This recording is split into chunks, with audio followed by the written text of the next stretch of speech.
Okay. Welcome to tonight's licensing subcommittee meeting. My name is Councillor Callum Nimmo, and I will be chairing tonight's meeting. The meeting is being broadcast live on the Council's YouTube channel, and if I lose connection, Councillor Patrick Walsh will take over for me. I would like to remind all participants of a few housekeeping points. Please keep your microphones muted unless you are speaking. Please keep your camera on when you speak at the hearing. Please note that the chat function has been disabled. If parties wish to add any additional information other than at their allotted time to speak, they must use the raise the hand function so that they are not missed. I also ask that members keep their questions and comments brief and to the point. I now move to item number 1 on the agenda. Apologies for absence. I believe we've got Councillor Stanton and Councillor Walsh, so there are no apologies from members. Item number 2, declaration of interests. Do members have any declaration of interests? No, Chair. No, Chair. Thank you very much. Now turning to item 3. Imperial College, White City Innovation District, H1 Building, Wood Lane, London, W12. I'd like to ask everyone participating to introduce yourself as I call on you. We should have with us Alan Thomas of T&TP, who's the agent. Alan, would you mind introducing yourself? Good evening, Chair. My name's Alan Thomas. I'm a solicitor and the senior partner of Thomas & Thomas Solicitors, and my client, Pablo Pimenta, who's representing Imperial College, is to my left. Nice to meet you. Pablo, would you like to introduce yourself as well? Good afternoon, Councillor. I'm Pablo Pimenta. I'm a real estate consultant advising Imperial College London on asset management matters at White City. Lovely. Thank you very much. Nice to meet you both. We also have with us Matt Tucker, who's the Interim Licensing Policy and Administration Team Leader. Matt, would you like to introduce yourself? Hello, Chair. Yes, Matt Tucker from the Licensing Application Service. I'll be presenting the item today. Thank you very much. And lastly, Emmanuel Amposa, the Council's Legal Officer. Emmanuel, would you mind introducing yourself? Yes, Chair. Hi, my name is Emmanuel Amponsa. I'm the solicitor for the Council. Thank you very much. And objecting, the one objector in this case has not indicated that they wish to attend, and I don't see them in the Zoom at the moment, so we can take it that they will not be showing up. Moving to procedure, before we consider the application today, may I confirm that in addition to the main agenda, supplementary agenda C was published on the 22nd of July? And sorry, I've just can I please just remind the applicant, Alan, if you may please keep your camera turned on as well. I will quickly explain the procedure the committee will follow. We will hear from the following: the licensing officer, who will introduce the application. We're not hearing from the objector as they're not here. And then finally, the applicant. Usually each party will address the committee for a maximum of 5 minutes. And following the presentation by all parties, the committee may ask questions of any party or any other person present at the hearing. Except committee members, no party has the right to ask questions of any other party at any time during the meeting. Following the presentation and questioning, each party will be allowed a maximum of 3 minutes to sum up their case or representation. The committee will then retire for deliberations. Upon its return, I will announce the committee's decision. Can I first ask the licensing officer, Matt Tucker, to introduce the application, please? Sure. Thank you very much, Chair. Thank you, committee members. We're here to consider tonight being the first item, the application made by Imperial College, White City Innovation District, H1 Building, Wood Lane. As members will see from the covering report, the applicant has made an application for the supply of alcohol and the undertaking of some regulated entertainment. for the same mirroring hours. The hours are slightly staggered across various days of the week. The applicant has already also requested late night refreshment for consumption both in and outdoors. And they've listed there in the covering report and on the application form the hours that are intended to be open to the public. So you will have a number of attachments, obviously the application itself and also the additional maps, which I think is quite helpful in this case. Just so everyone is aware, we did have it advertised for 28 days, and within that period we had one sole objector. You can see from the papers that we did try and clarify a couple of matters in relation to the application and sent some additional information to them. They, as mentioned, have chosen not to speak at this hearing. So obviously you have their thoughts and concerns perhaps captured in paper in front of you. In addition to since the advertisement of the application, the applicant has agreed an additional condition with the police, and that is relatively self-explanatory in respect of SIA door staff.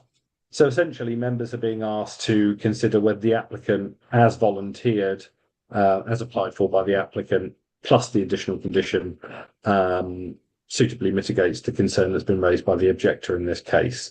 I note that since the papers were produced, we've had some additional correspondence from the applicant highlighting and setting the scene of the application in relation to the campus. So I think that's relatively self-explanatory, Chair. So at that point, unless members have any particular questions, I'll put myself on mute. Thank you. Thank you very much for your presentation, Matt. Turning to the applicant, can I ask the applicant to speak? You have up to 5 minutes. Thank you, Chair. We are creating something very special here. Imperial College White City is a significant expansion already partially built as part of the White City campus master plan, and part of that is the creation of unit H1, which is the bottom of the two units on the first page of the summary proposals.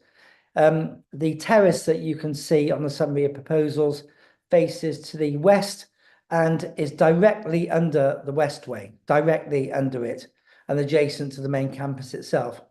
There are entries, points to the north and south of the development site, and in short, the dispersal is nothing short of perfect.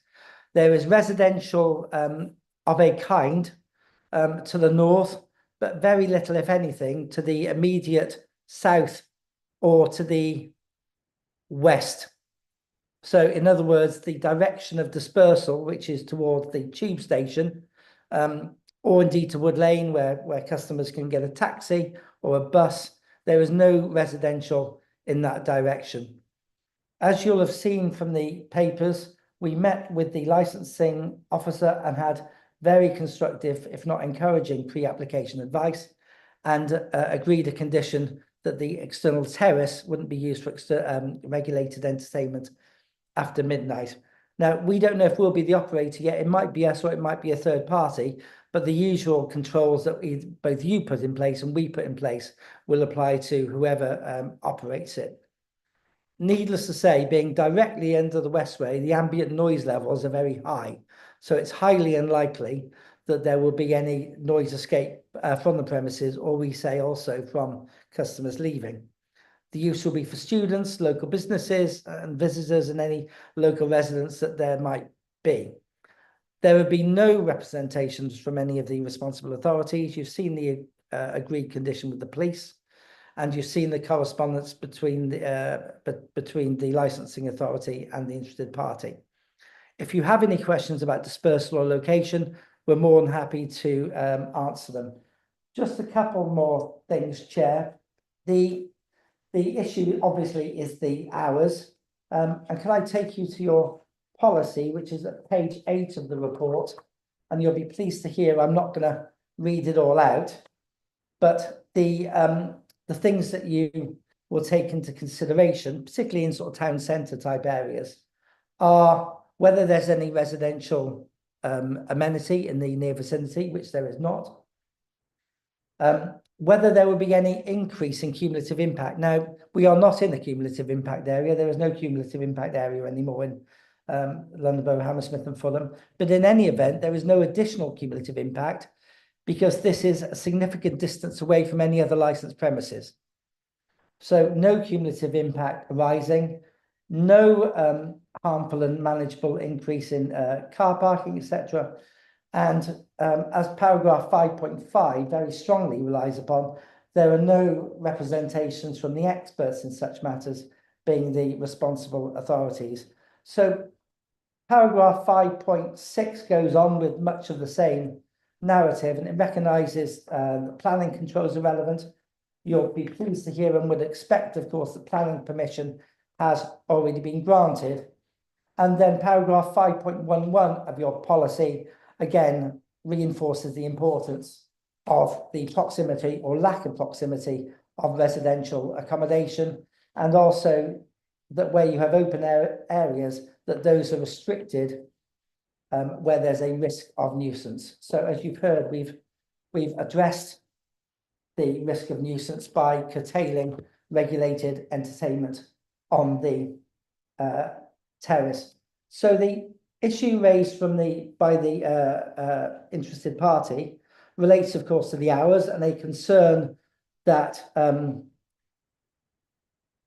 there might be more cumulative impact because of its proximity to Westfield and White City, etc. And that has been aptly, if you don't mind me saying, answered by Mr. Tucker on behalf of the licensing authority. And in short, he says, well, why should we have this application to these hours? And our answer to that is simply and most respectively, well, why not? If there is anywhere within your borough that is suitable for this type of operation, it is this location here. I mean, under the Westway, really good, exceptional links to public transport, and a really responsible operator, and part of a very good thing that's happening for both the campus, the college, and of course the borough itself. So, Chair, we're here to answer any questions that you might have, and I hope I haven't strayed over my 5 minutes. No problem at all. Thank you very much for that. Yeah, turning to committee questions. Can I ask? Councillor Walsh. Yeah, sorry, I'm just preempting that you there, waiting for you to move on, but please continue. No problem. Sorry, can I ask each committee member to ask any questions of any party about the application and issues that have been raised at the hearing in relation to the 4 licensing objectives, which I'm sure we are all aware of. Number 1, the prevention of crime and disorder. Number 2, public safety. Number 3, the prevention of public nuisance. And number 4, the protection of children from harm. So turning to Councillor Walsh, who got his hand up first. Yeah, please ask away. Thank you, Chair, and apologies for being a little bit too eager there. My question is to the applicant or the agent. You did mention there in your speech that it may be yourselves or a third party that ends up operating this. Could you speak a little bit to, as you mentioned, controls that you yourselves would either be implementing yourselves or on a third party? Could you speak to the training of staff, particularly in handling alcohol, but also in terms of training for safety for things like Ask for Angela? Chair, of course, thank you. So I think there's a higher level position first. So if I can take you from that higher level and then almost come down to the important detail of staff training. If we don't operate it ourselves, we will very carefully select an operator who will be under probably a 5-year lease or something like that. And that lease term, the clauses in the lease will make sure that the tenant and operator have to comply with both the license, our local management plan, and any local rules and regulations that we have. Now, in terms of staff training, I believe we've offered some conditions on the application already, certainly in terms of Ask for Angela, because I know that when we met Mr. Overton, that was one of the things that he put in his pre-app report, and it's condition 7 and 8 of your report. I'm so sorry, of the yes, of the report, paragraphs 7 and 8 at page 26. So it's a condition that the premises have to have a policy to support the vulnerable persons and safeguarding. And then not only do they have to have a policy, but all staff have to be trained in it. And similarly, there's training in terms of refusal log and CCTV, etc. So it's in the paper. They can't depart from it, and you can have our assurance that Imperial College, who are, I think, Pablo, they are now, I don't wish to overstate the position, #1 university, Yes, in the UK. They've got a certain reputation, and they don't wish to lose it by things not being done properly.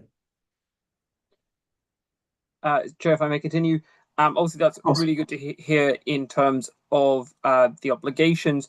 My question, just to dig a little bit further in that, is in terms of who would you get to provide the training? Obviously, as you mentioned, you're primarily a university. If you are managing this yourselves, but also, do you have a best practice in terms of onboarding, but also the refreshing of the licensing objectives and training in terms of things like Ask for Angela? It's highly likely to be a third party, I would have thought, unless the university can provide it itself. The key to it is that we have to have a policy, and we have to deliver that policy, and that policy has to. It doesn't actually give a time when it has to be done every 6 months or 12 months. It'd be a minimum of 12 months. I suspect it would be a minimum of 6 months in terms of age-related sales and vulnerability. But I would have thought it would be provided by a third party. But the safeguard is that we have to have that policy, and we have to carry out that training, and therefore training records have to be kept, etc. But I think it's likely that it'll be a third party provider. It might even be the London Borough itself. I don't know if Hammersmith and Fulham provide Ask for Angela training. Some councils do, some don't. But it's an obligation on the licence that we need to do it. Okay, thank you, Chair. No further questions at this time. Thank you, Councillor Walsh. Councillor Stanton. Thank you, Chair, and thank you everyone so far. Thankfully, some of my questions have already been asked by Councillor Walsh, so I shall be brief. Really, I was just wondering, this is to Mr. Thomas, if I may, or Pablo. Whilst I understand, I think the way in which you're likely to operate, what I don't quite understand is the nature of the provision that is actually going to be within these premises. I mean, is the intention that it be a pub/cafeteria canteen for students, or is it, and in the event that you did actually lease to a third party, could it be something more like a nightclub? It certainly won't be a nightclub. In fact, Pablo has just written me a note asking whether you want to have an idea of the indicative list of target tenants. And perhaps he can give that, because he read both my mind and your mind, I think, or you read his, one or the other. Pablo, do you want to just sort of talk the members through, without, obviously these aren't people that have signed up, but the type of operator and the type of operation that Imperial would like to achieve? Yes, I'm very happy to, although I don't have my notes in front of me. I think I've sent you that list a while ago. I'll get it for... Do it from memory. Yeah, it needn't be exhaustive. We will be targeting expert and reputable operator in the operation of restaurants and bars. That will include some restaurant groups, such as ETM Group. It will also include a number of breweries, specialized breweries that have been seeking to expand. So, like, without saying it's going to be them, somebody like Fuller's, who are obviously local to Hammersmith and Fulham. Correct. With a sort of With somebody with a food offer. And... Absolutely. We want them to do an all-day offer, so we'll choose the most suitable operation to cater for both students and residents alike. But yeah, expert operators, people with a track record, and who can operate a late venue that will not be a nightclub. Okay, I guess the reason I was asking my question is because the hours that you've asked for are quite extensive, and so that really just prompted the question as to the type of offering that was being considered. The other question, which I think you've possibly already answered, actually, is who is your target audience? Is it local residents? Obviously, it's students, but would you also be running, say, events from which you would expect people from a wider catchment area around London to be attending? I think the public can jump in. We have to remember that this is in our own backyard, and the most important protection of amenity is actually the campus itself and our own residents and our own workers, users, etc. It is a very highly managed estate, so it's been designed to design out crime and nuisance. It's been designed to be under the Westway, and it's been designed as a campus and development as a home to very extensive security measures, including CCTV, on-site security, which is monitored 24 hours, etc. I think to answer your question about why the sort of extensive hours, it's to give us best chance of getting the right tenant. And I know that sounds slightly ironical, but the fact is that even bar and restaurant operators now are looking for a bit of flexibility.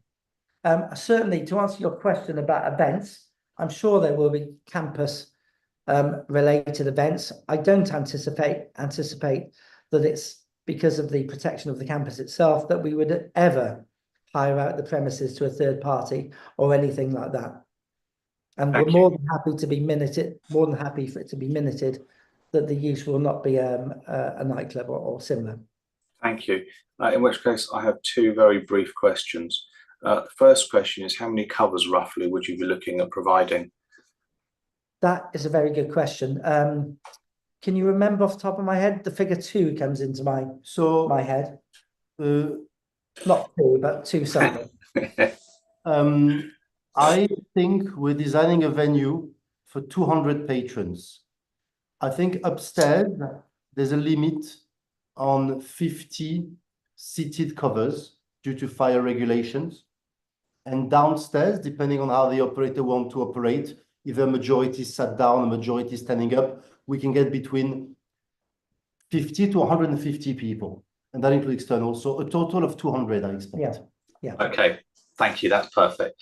In which case, my final question is, it's just, I've been puzzling this out while you've been speaking. On page 5 of the supplementary agenda, which is, there is a diagram, and then it says unit H1 is at the bottom of the images below. I'm just trying to work out where units H1 and H2 fit in to that diagram where the buildings are labelled A to G and 1 to 7. Oh, I see. So the map just above it. Pablo, can you explain that? Yes, of course. I think the map just above the with the units H1 and H2 on, is that correct, Councillor? Yes, yeah, that's right. Because I'm just probably have the wrong glasses on. I'm just struggling to work out where under point 8, where you do have an overhead, including the plan of the Westway, where they go. Yeah. In relation to each other. Yeah. Pablo, can you explain? Apologies. I realize now it's not very clear. It is on the plan above. It is under number 1, development zone 1. Right. Within the development zone, there's 2 buildings: the triangular building, which is H1, and the rectangular one, which is H2. So one has 2 buildings in it. In which case, thank you very much, Chair. That's everything from me. Thank you very much, everybody. Thank you, Councillor Stanton. A quick question from me, and I'll keep it brief as well. I note that the police added an objection, a further condition relating to SIA door staff. So from my somewhat recent knowledge of going to university, there can be somewhat of a risk of, say, people below the age of 18 getting access, because some countries people go to university age 17. So I just wanted to ask to what extent ID checks and the like has been factored into your plans for the premises. Of course. Well, look, you won't be surprised to hear that an applicant such as Imperial College has safeguarding at the front page of their O&Ms on their operational management, because safeguarding of their students is the absolute priority. And that includes where they're socialising on or even off campus. Now, the advantage of having a condition agreed with the police, which requires a risk assessed number of SIA, so we or the eventual tenant will carry out a risk assessment based upon the eventual use and based upon the mix of the persons attending on a particular evening. So let's say there's a supper night for students, that would be probably low risk. An all-day dining, even into the evening, would be possibly low risk. If we have a DJ, that's probably going to be higher risk, and we have more security to manage that, based upon, you know, a minimum of 1 to 100 and possibly even more, I suspect. But to answer your question, of course, either us or the eventual operator are bound by both these conditions and the mandatory and legal conditions. And hence why, if there is a young dynamic of customers attending the premises, there will be more attention to ID checks, for example. So ID will probably be checked at the door. There's a challenge policy in any event. I think it's challenge 25. Bear with me one moment. So all, as per the conditions, all staff will be trained in that respect, but it will be risk assessed in relation to how many security we have and the level of checking, for want of a better word. So if it's a young student evening, I'm sure everyone will be checked and ID'd. And if it's something slightly different, I would have thought less, but it'll be assessed. It's challenge 25. So, Chair, you'll know, of course, how challenge 25 works. If somebody comes to the door, so there's normally a two-way checking system. They're checked at the door by SIA if it's in the evening, possibly less so in the day, but they'll probably be checked at the door. But in any event, they are definitely checked at the point of sale, either at the table or at the bar servery. And if any person appears to look under the age of 25, they have to show their ID, and we have to keep a list of all failed IDs. I think the advantage of being within the campus is, notwithstanding you say, of course, there might be some students under the age of 18, there will be a consistent approach in terms of the identification they will have. So there won't be any Mickey Mouse, no offense to Mickey Mouse or Disney, any forged passports or anything like that. They will all have a student ID, and I assume that will show their age or date of birth. Thank you very much for that. Just a quick point clarification, but that's yeah, good response. So if there's no further questions from members, can I ask the applicant to summarise in up to 3 minutes? Yeah, I don't think I'll take that long. Your questions have been incredibly helpful for me to elucidate on the points that I should have elucidated on in my main presentation. I think to quote from the interested party, why here? And we say, well, why not? And the reason we say why not is because there is no residential in the immediate vicinity. We've got superb links to the nearby transport hubs. Because we've got ownership of the campus, we take ownership and responsibility in terms of what happens there. And it's very important to Imperial. This is our first food and beverage development, possibly the only one within the campus itself. And it's important that we get it right, both from the outset in terms of what we've done with officers on pre-application advice and how we deliver it, because we certainly wouldn't want to be come back in front of you in a couple of years and said, we got that wrong. That's not the way that Imperial works. So it's very important to them to get this, and it's very important to them to get it right. Thank you very much. That was record time, also less than a minute to my clock. So thank you for your brevity. So Now, the committee will retire to take its decision in a separate meeting room. You're welcome to remain in the meeting to hear the committee's decision. However, this may take some time. If you don't want to wait, a summary decision will be published on the council's website tomorrow morning. So can I ask the members to turn off their video, mute their microphones, and join the private meeting for deliberations? We will be waiting, so we'll mute and turn off our video, but we'll be here. Fantastic, thank you. Well. Thank you.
I think we've lost Councillor Walsh, so I'll just wait for him to rejoin the meeting.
Can I suggest someone messages him?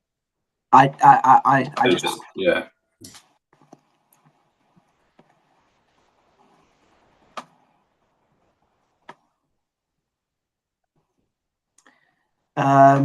We are a quorum, so you can still read out now. Councillor Walsh is in the waiting room. I don't know who's controlling that, but was it possible to admit him?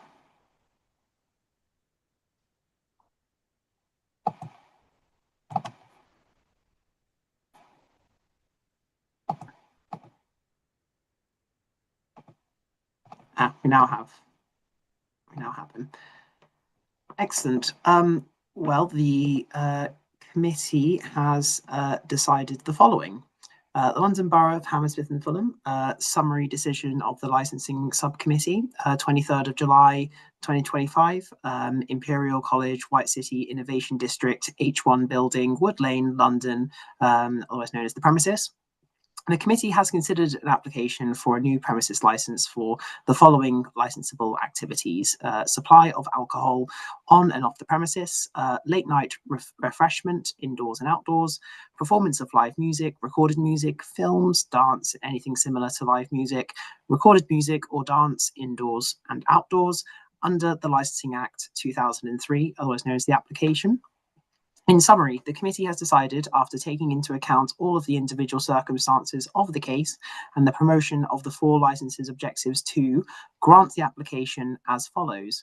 Supply of alcohol consumption on and off the premises, Monday and Tuesday, 11 until 1 in the morning, Wednesday, 11 till 2, Thursday, 11 till 3, Sunday, 11 till midnight, as well as some non-standard timings, from the end of permitted hours on New Year's Eve to the start of permitted hours on New Year's Day, Sundays before bank holidays 11 to 3, late night refreshments indoors and outdoors, Monday and Tuesday 11 till 1, Wednesday 11 till 2, Thursday to Saturday 11 till 3, Sunday 11 till midnight. Performance of live music, recorded music, films, dance, and anything similar to live music, recorded music, or dance indoors and outdoors, Monday to Tuesday, 11 till 1, Wednesday, 11 till 2, Thursday, 11 till 3, Sunday, 11 till midnight. The opening hours of the premises are as follows. Hours open to the public, Monday and Tuesday, 11 till 1, Wednesday, 11 till 2, Thursday to Saturday, 11 till 3, Sunday, 11 till midnight. The license is subject to any mandatory conditions. The license is subject to the conditions proposed by the applicant as amended by the committee. The license is subject to the conditions proposed by the police and agreed by the applicant. The license becomes operational with immediate effect. If problems are experienced, then an application for a review of the premises license can be made. A copy of this committee's full decision, including its reasons and the full text of the conditions added to the licence, will be sent to the parties forthwith. If the applicant or any person who has made a relevant representation is unhappy with the decision, they are entitled to appeal to the Magistrates' Court within 21 days from the date of notification of the full decision. Licensing Subcommittee, 23rd of July 2025. Yeah, thank you very much for your due consideration and your patience and your time this evening from myself, Pablo, and of course, Imperial College. We're grateful. Thank you very much, and thank you for attending. Have a good evening. Good evening, Chair. Thank you. Thank you.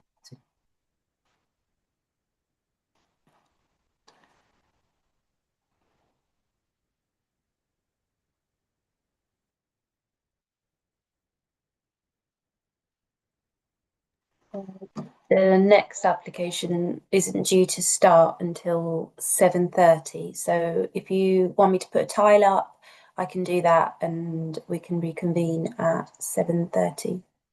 If that's what you got some Please do. people. Yeah, okay, Thank no you. problem.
Hi, Chair. I'm going to start letting people in. There's a Graham Saltmarsh, and Matt Tucker is just going to confirm whether he's made a valid representation, and if he has, if he hasn't, then he can't speak. But Matt will just confirm for us. No, that's fine. Thank you, Amrita. Yes, Mr. Saltmarsh has made a valid objection, and that's in the bundle, in your bundle. I don't appear to have any specific reference to him indicating that he wished to speak on this item. Notwithstanding, he is a valid objector. So yeah. Thank you for confirming. Okay, I'm just going to let the objectors in now.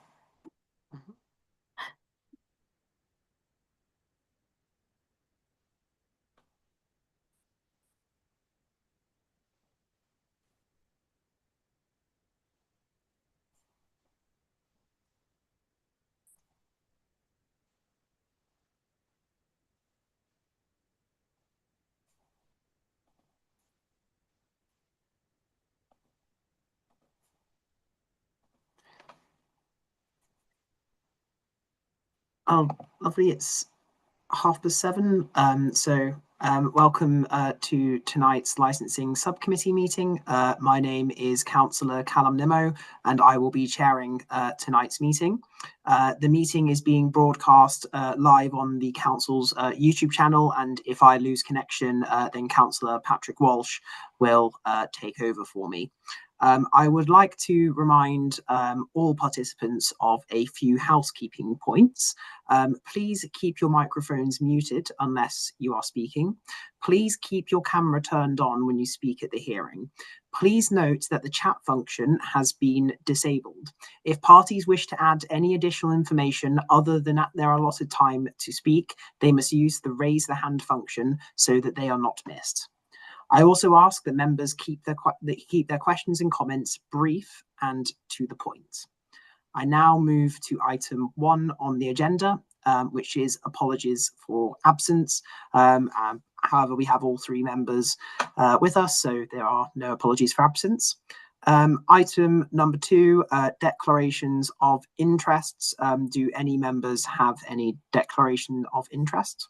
No, Chair. No, Chair. Fantastic. So item number 3, Casper's Desserts, 385 North End Road, London, SW6 1NP. I'd like to ask everyone participating to introduce yourself as I call on you. We should have with us Mr. Daniel Ashan and Mr. Mohammed Ali, the applicant. Yes, Mohammed Ali is here as a director. Thank you very much. Good evening, sir.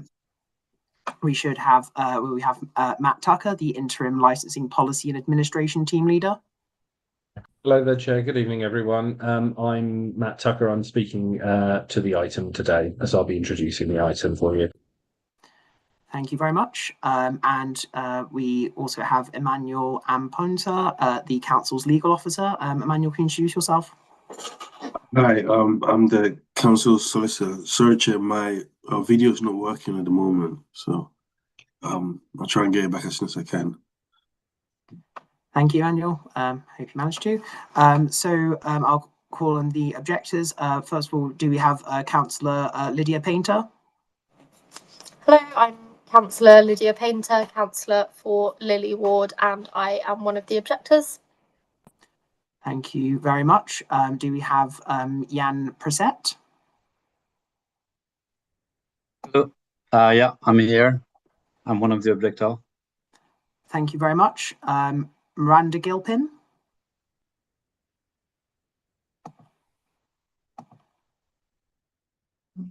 Sorry, Chair, couldn't unmute.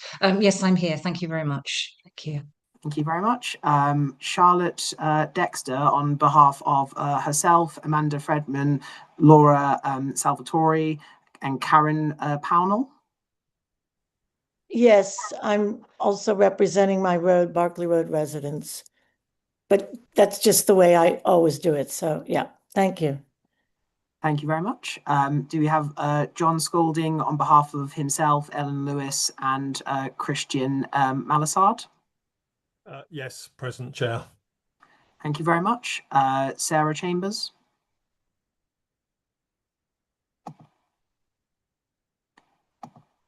Sorry, it's not on meeting. I'm Sarah Chambers, Chair of Fulham Green Ward Panel. Fantastic, thank you very much. And lastly, Graham Saltmarsh.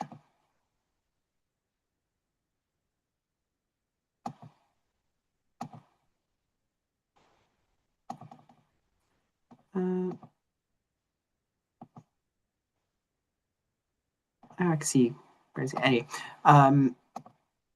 no problem. So first of all, turning to procedure, before we consider the application today, may I confirm that in addition to the main agenda, supplementary agenda item A, B, C, D, and E were published on the 15th, 18th, and 22nd of July 2025. And I will quickly explain the procedure the committee will follow. We will hear from the following, the licensing officer who will introduce the application, then the objectors, and finally the applicant. Usually each party will address the committee for a maximum of 5 minutes. Following the presentation by all parties, the committee may ask questions of any party or any other person present at the hearing. Except committee members, no party has the right to ask questions of any other party at any time during the hearing. Following the presentation and questioning, each party will be allowed a maximum of 3 minutes to sum up their case or representation. The committee will then retire for deliberations. Upon its return, I will announce the committee's decision. So first of all, to kick things off, can I ask the licensing officer, Matt Tucker, to introduce the application? Sure, thank you very much. Thank you very much, Chair. So we're here to consider the application that's been made for Casper's Desserts, 385 North End Road. Members will note from the original from the covering report, the applicant originally applied for late night refreshment on Monday from 2300 hours to 0500 hours, Tuesday 2300 to 0200 hours. And I just want to clarify for members, the original as it's stated on the original application, Wednesday to Sunday was 2300 to 0500 hours. And then hours open to the public Monday to Saturday, 1100 to 0500 hours. So that was the original application. Since the application has gone into public consultation, we've seen those hours change slightly. So I'm just going to read those out for the benefit of everyone here.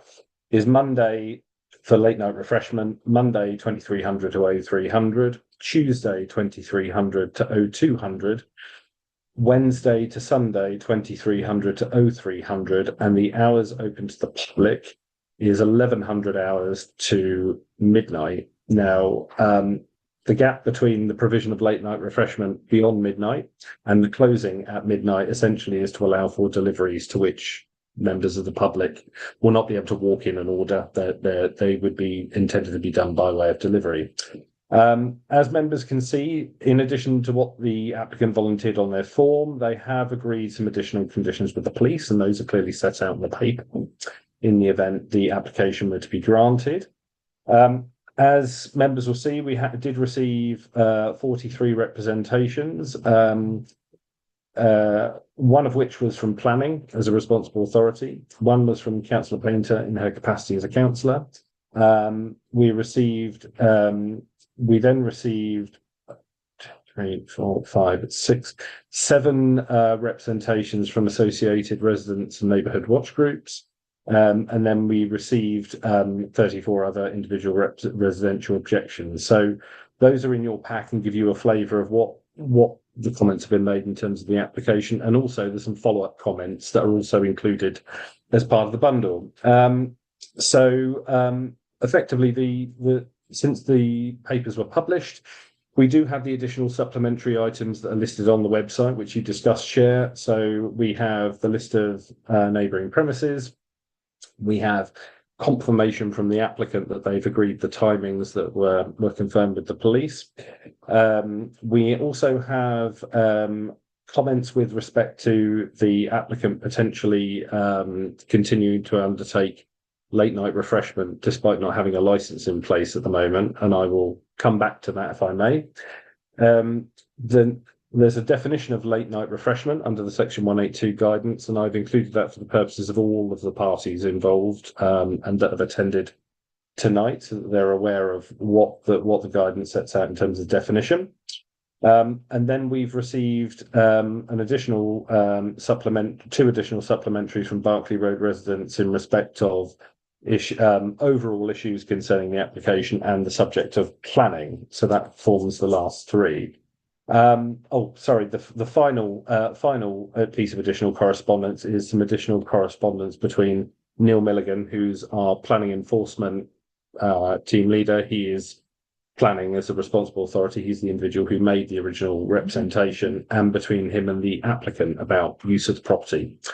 The one thing since that has come in about almost just over an hour before the committee before the committee first began at 6:30 was some additional comments from the applicant in respect of what's going on at the premises after 2300 hours. So given the fact that it was sent so short before the meeting, I felt it more appropriate, and I've advised the applicant that they should speak and respond to that point as part of their presentation, Chair. I felt it was quite unfair in the circumstances to ask you to consider the written representation at such short notice, and at least that this gives you an opportunity to ask any additional questions of the applicant should you so wish. From that point, I think that covers the original documentation and also covers the supplementaries. I noticed that Councillor Stanton's raised his hand. Would you like me to take that question, Chair? Yes, Councillor Stanton. It's really a question to the Chair. If there has been a written representation, if it's not too long, I think it would actually be easier to have sight of it rather than take into the applicant's time when he makes his presentation. Yeah, I think that's a fair point. Are we able to have sight of it, Matt? Yeah. The only question is, I just want to double check a procedural point, really, if that's okay, councillors, with Emmanuel. Can we just clarify this? The only reason I say that is because the other parties the other objectors and the other parties who are present won't physically have seen it themselves. So I just wanted to cover off that point, if I may, Emmanuel. Is that okay? Yes, all the parties would need to be able to have seen it. I think it was too late, and if it's part of their representation, then they can make it within the time period given to them. Unless the other objectors don't mind receiving it as well, and maybe there's an adjournment to kind of review that information.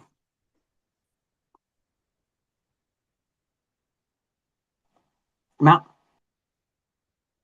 Yes, just to possibly add to that, Chair. The only other option that I can possibly think of is to allow the applicant in this particular case the opportunity to specifically respond. But I will leave that entirely up to you. It's not for me as an officer to tell you how you should run the committee.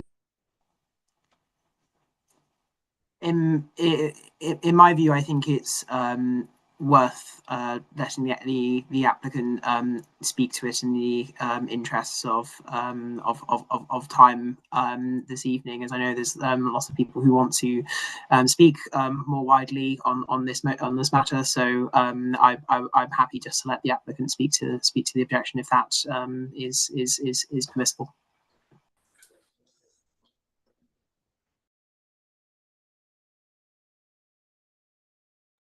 Yeah, sure. Just to clarify, so you're saying for them to make it in their time allotted representation, the time given for their representation? Yes. Yes. Okay.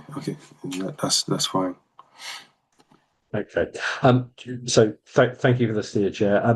At that point, I think that takes us up to where we were with the published report and the additional appendices and what we've just covered a second ago. So at that point, I have nothing further to add at this particular stage, Chair. So if members have any particular questions, I'll happily answer them. Okay. Thank you. Thank you very much, Matt. I will now call upon the objectors to speak in turn. Please may I start off with Councillor Lydia Painter. You have up to 5 minutes. Thank you, Councillor Nemo. I will not intend to take the full 5 minutes. I'll be as brief as possible. The reason for my submitting an objection as the councillor for the ward that the venue is located in is because this is a primarily residential area, and I'm very concerned about the potential for noise and disturbance of delivery drivers coming and going until 3 a.m.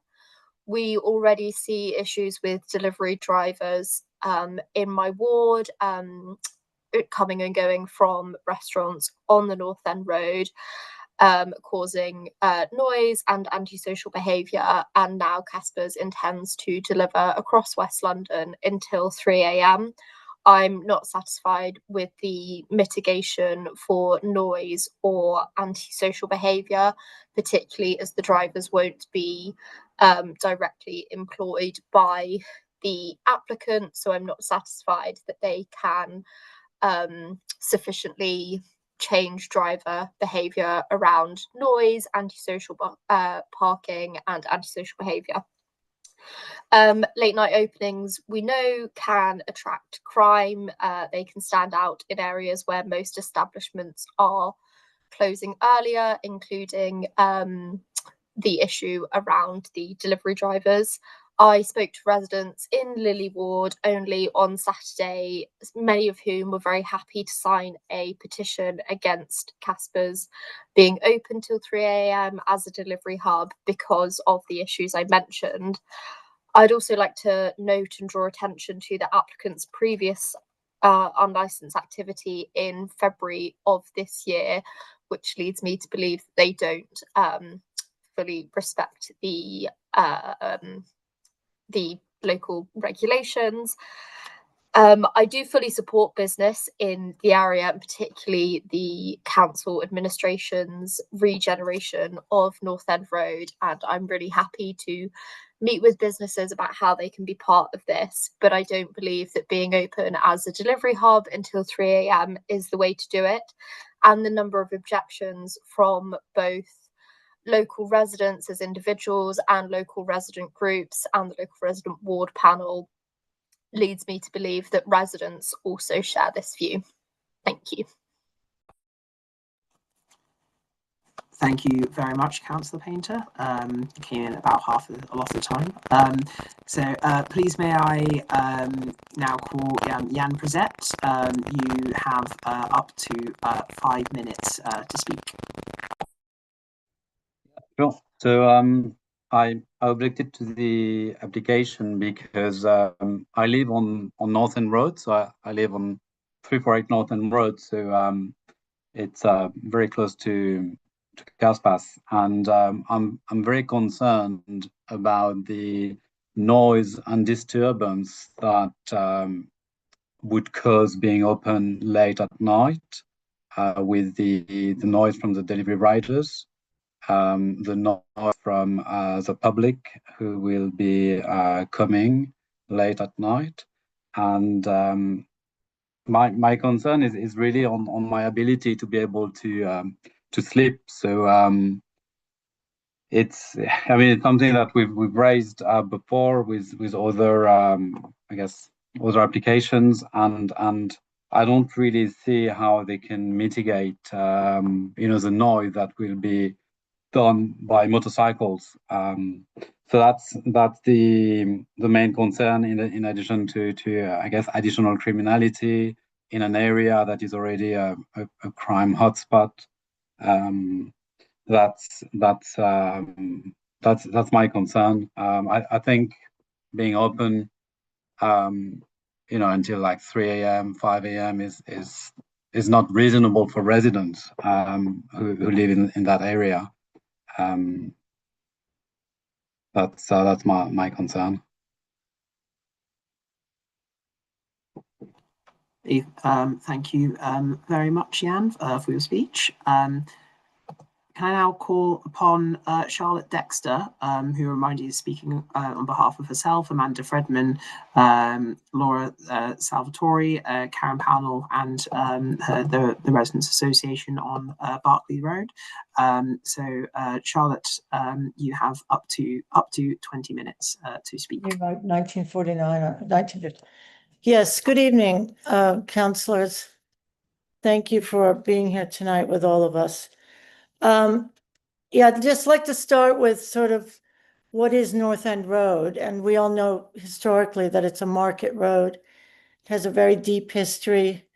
And the building, for instance, that Jan lives in is one of those buildings that was built with, you know, a shop or a pub below, and everything else is residences. And that's the way the buildings were built. So it was built for daytime market, daytime commercial, lots going on, and nighttime winding down and sleeping. So we have the Licensing Act and we have North End Road. And we, as residents, with our councillors now, Lydia was, as she said, out on Saturday talking with people on the road, and she met people at the Goose Pub, and she was with Stephen Cowan at one point, also talking with residents about this.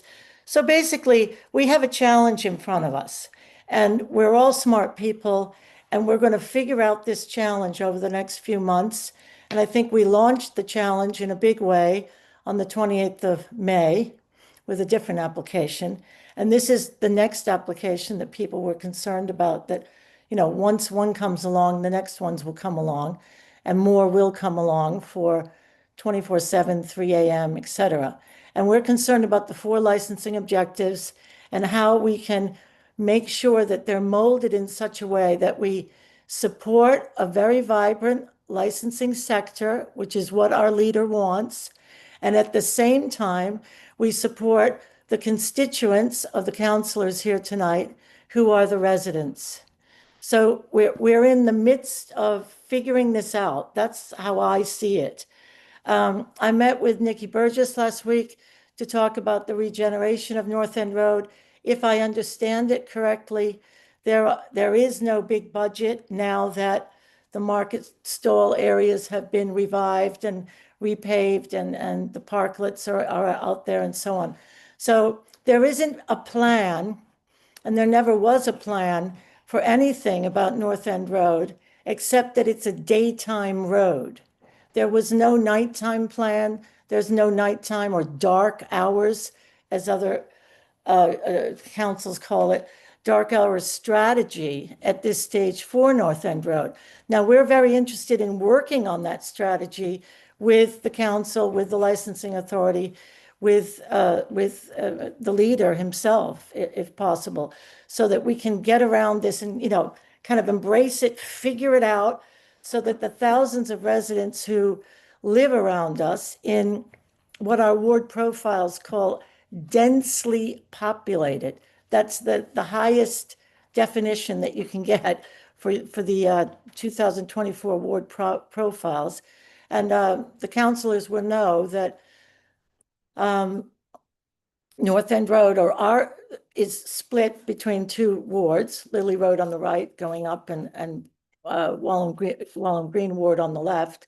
Walham Green Ward has almost 8,000 residents, and Lily has almost 7,000. So we're talking about 15,000 people around us, and this stretch of North End Road, and how we promote the licensing objectives and protect residential amenity and the rights of people, the high court right of people to sleep at night.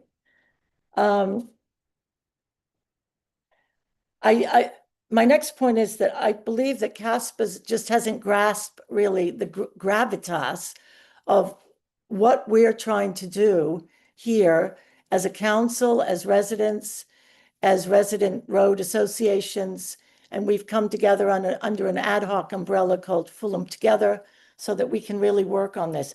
I think when a a premises or a shop receives a warning, an official warning, 3 pages long on red paper or, white paper and the big council logo and so on, and is told, you can't trade after 2300, and they continue to trade. And when we even at the last minute, almost a few days before, on Sunday, I submitted pictures of, their time on the web and so on, and nothing's changed. And other people walk their dogs at 12:30 at night, and they're open. So we're very confused on why Caspers is so confused. So Mr. Scolding will speak and tell you, how he's been working very hard to try to make this person understand what's going on. The next point I'd like to make is that the police have started suggesting that the panacea to all of this is that we have delivery only.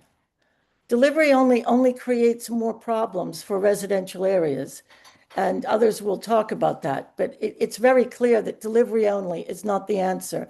So we're definitely not in favor of that, because it's not going to prevent nuisance. It's not going to prevent crime. It's not going to protect children from harm near, inside, around, whatever. And in fact, I've said that because of the way that the condition is written, it doesn't even mention bona fide addresses. So you can start having a new shift where people stand in front, they call for delivery of things. The Deliveroo guy picks it up and hands it to you. You're standing on the pavement. I mean, it's a little bit laughable at this point, but it does happen in Soho. And there was an appeal decision recently about exactly that point. So we don't see, I mean, maybe the councillors can explain to us how delivery only would be a panacea, but we don't see it just yet.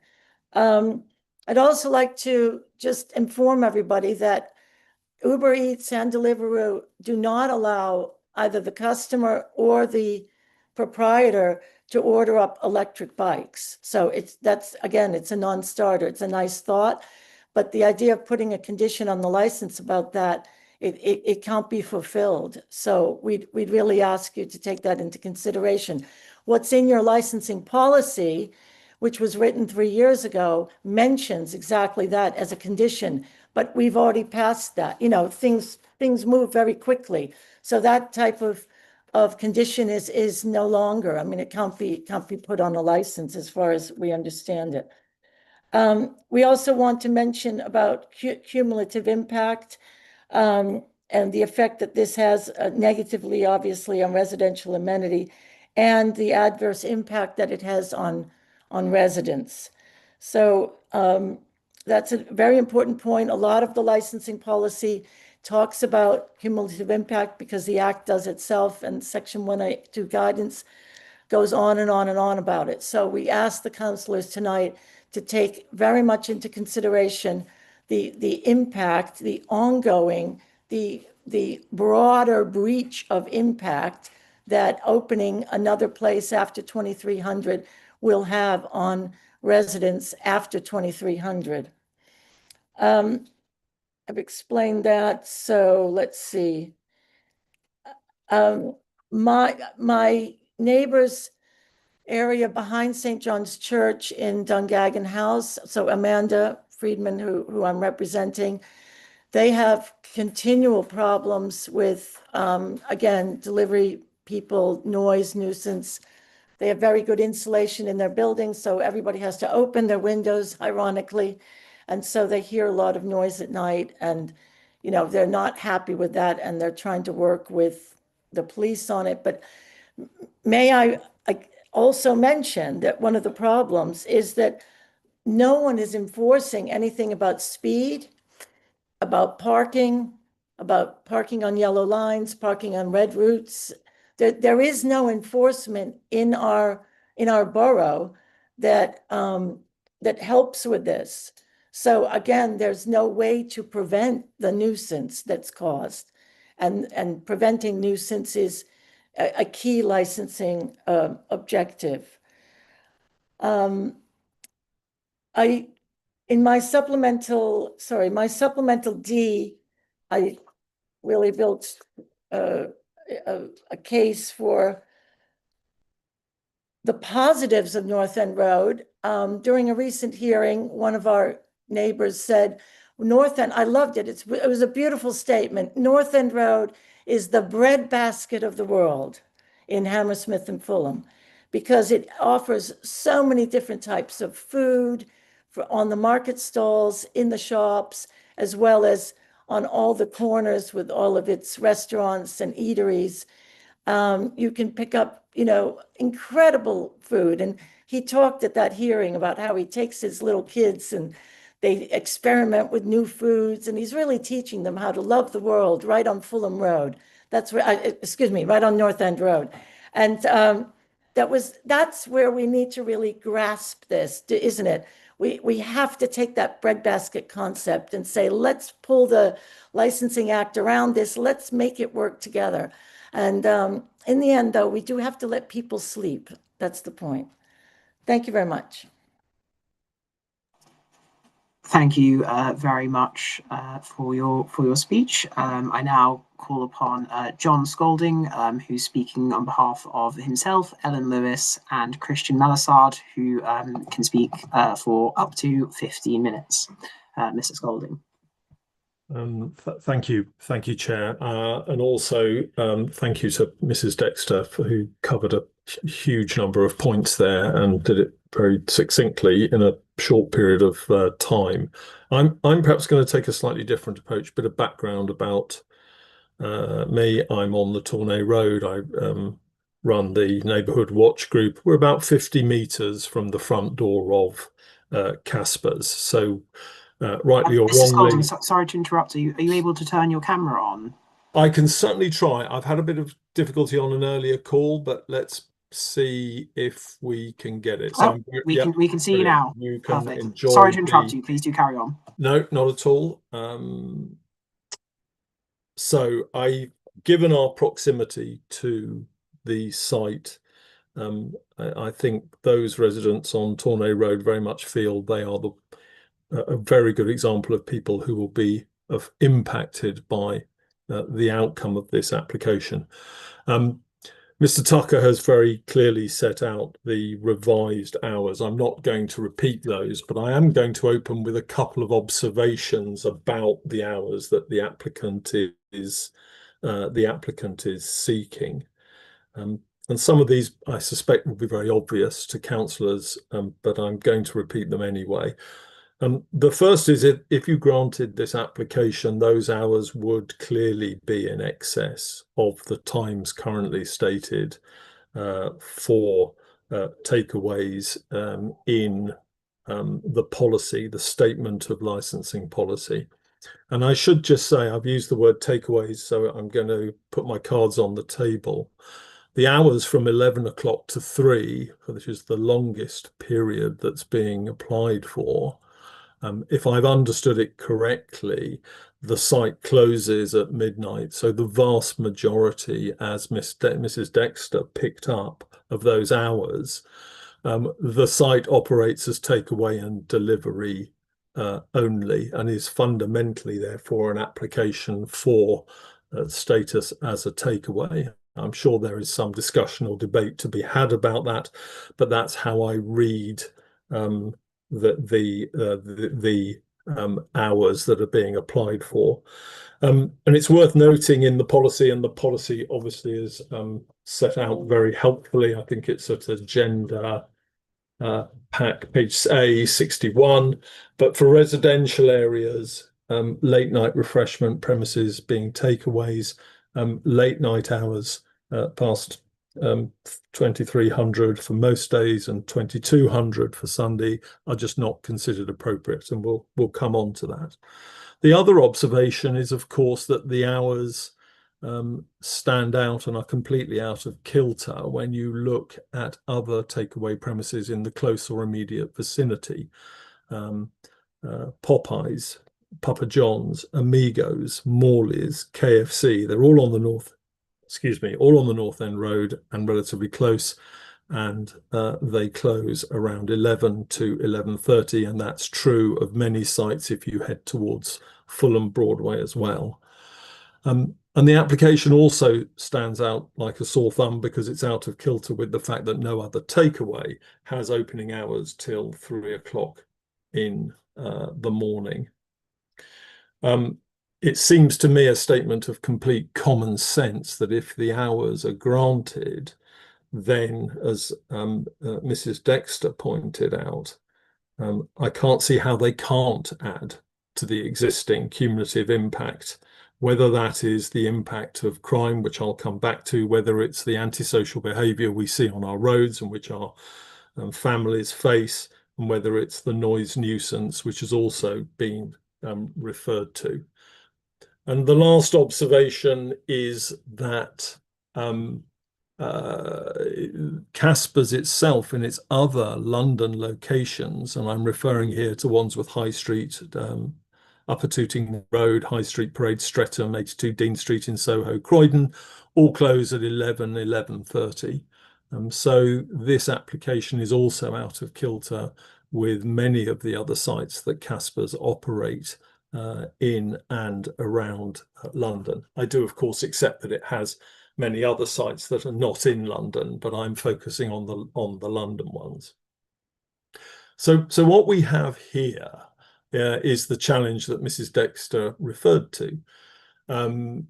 Put bluntly, the challenge for the committee is the question of does it or does it not stand by its own policy, a policy which was put there and updated when the cumulative impact policy was taken away, and it was done explicitly on the basis that it had to compete, it had to balance competing interests, operators, and in this case, residential users in residential areas.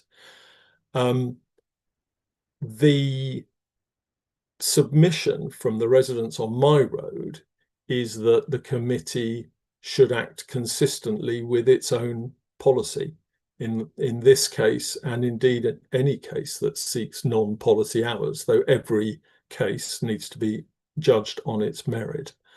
And so we would not want to have any closing hours later than the hours in the policy. If the councillors were to depart from that policy, then we would ask that they very clearly and distinctly set out the reasons for doing that. We don't think this application is exceptional. We don't think it adds anything to justify an extreme departure. When I say extreme, just to put it in context, an additional 4 hours from 11 o'clock till 3 is the equivalent of a 33% increase in trading activity in the day. So it is a very significant change. I now want to say a little bit about the conditions. They are referred to in a couple of places in the pack, I think relatively early on around page 56, 57. And just again to make some important observations. What's been agreed with the police is really nothing unusual. They simply replicate or set out steps that any responsible operator would do in order to promote the licensing objectives. They don't add anything to the quality or merit or otherwise of this application. The fact that they have been put forward and agreed, I think, adds nothing to the application. The conditions worry me because I don't see in them anything that effectively ensures that residents are not disturbed by countless delivery drivers and that activity late night. I don't see anything that it stops the site from attracting people. We have a funny phenomenon on Tournai Road. It would be funny if it wasn't so noisy, in that it's not unusual for someone to drive and park on Tournai Road, order something online on their phone and have it delivered from an operator on the Tournai Road. The drivers love it because they make quick money. The journey is very short. The driver of the car who parks on the road gives the address out which they're parked outside, and then intercepts the driver, the delivery driver, who's driven 50 meters down the road. For reasons I may have time to come on to, that can also be highly disturbing for a lot of residents. There's nothing in the proposals that can manage or control the antisocial behaviour, the smell of urine that we all get in the morning, the abundance of litter, broken glass, and unfortunately people being ill after too good a night out.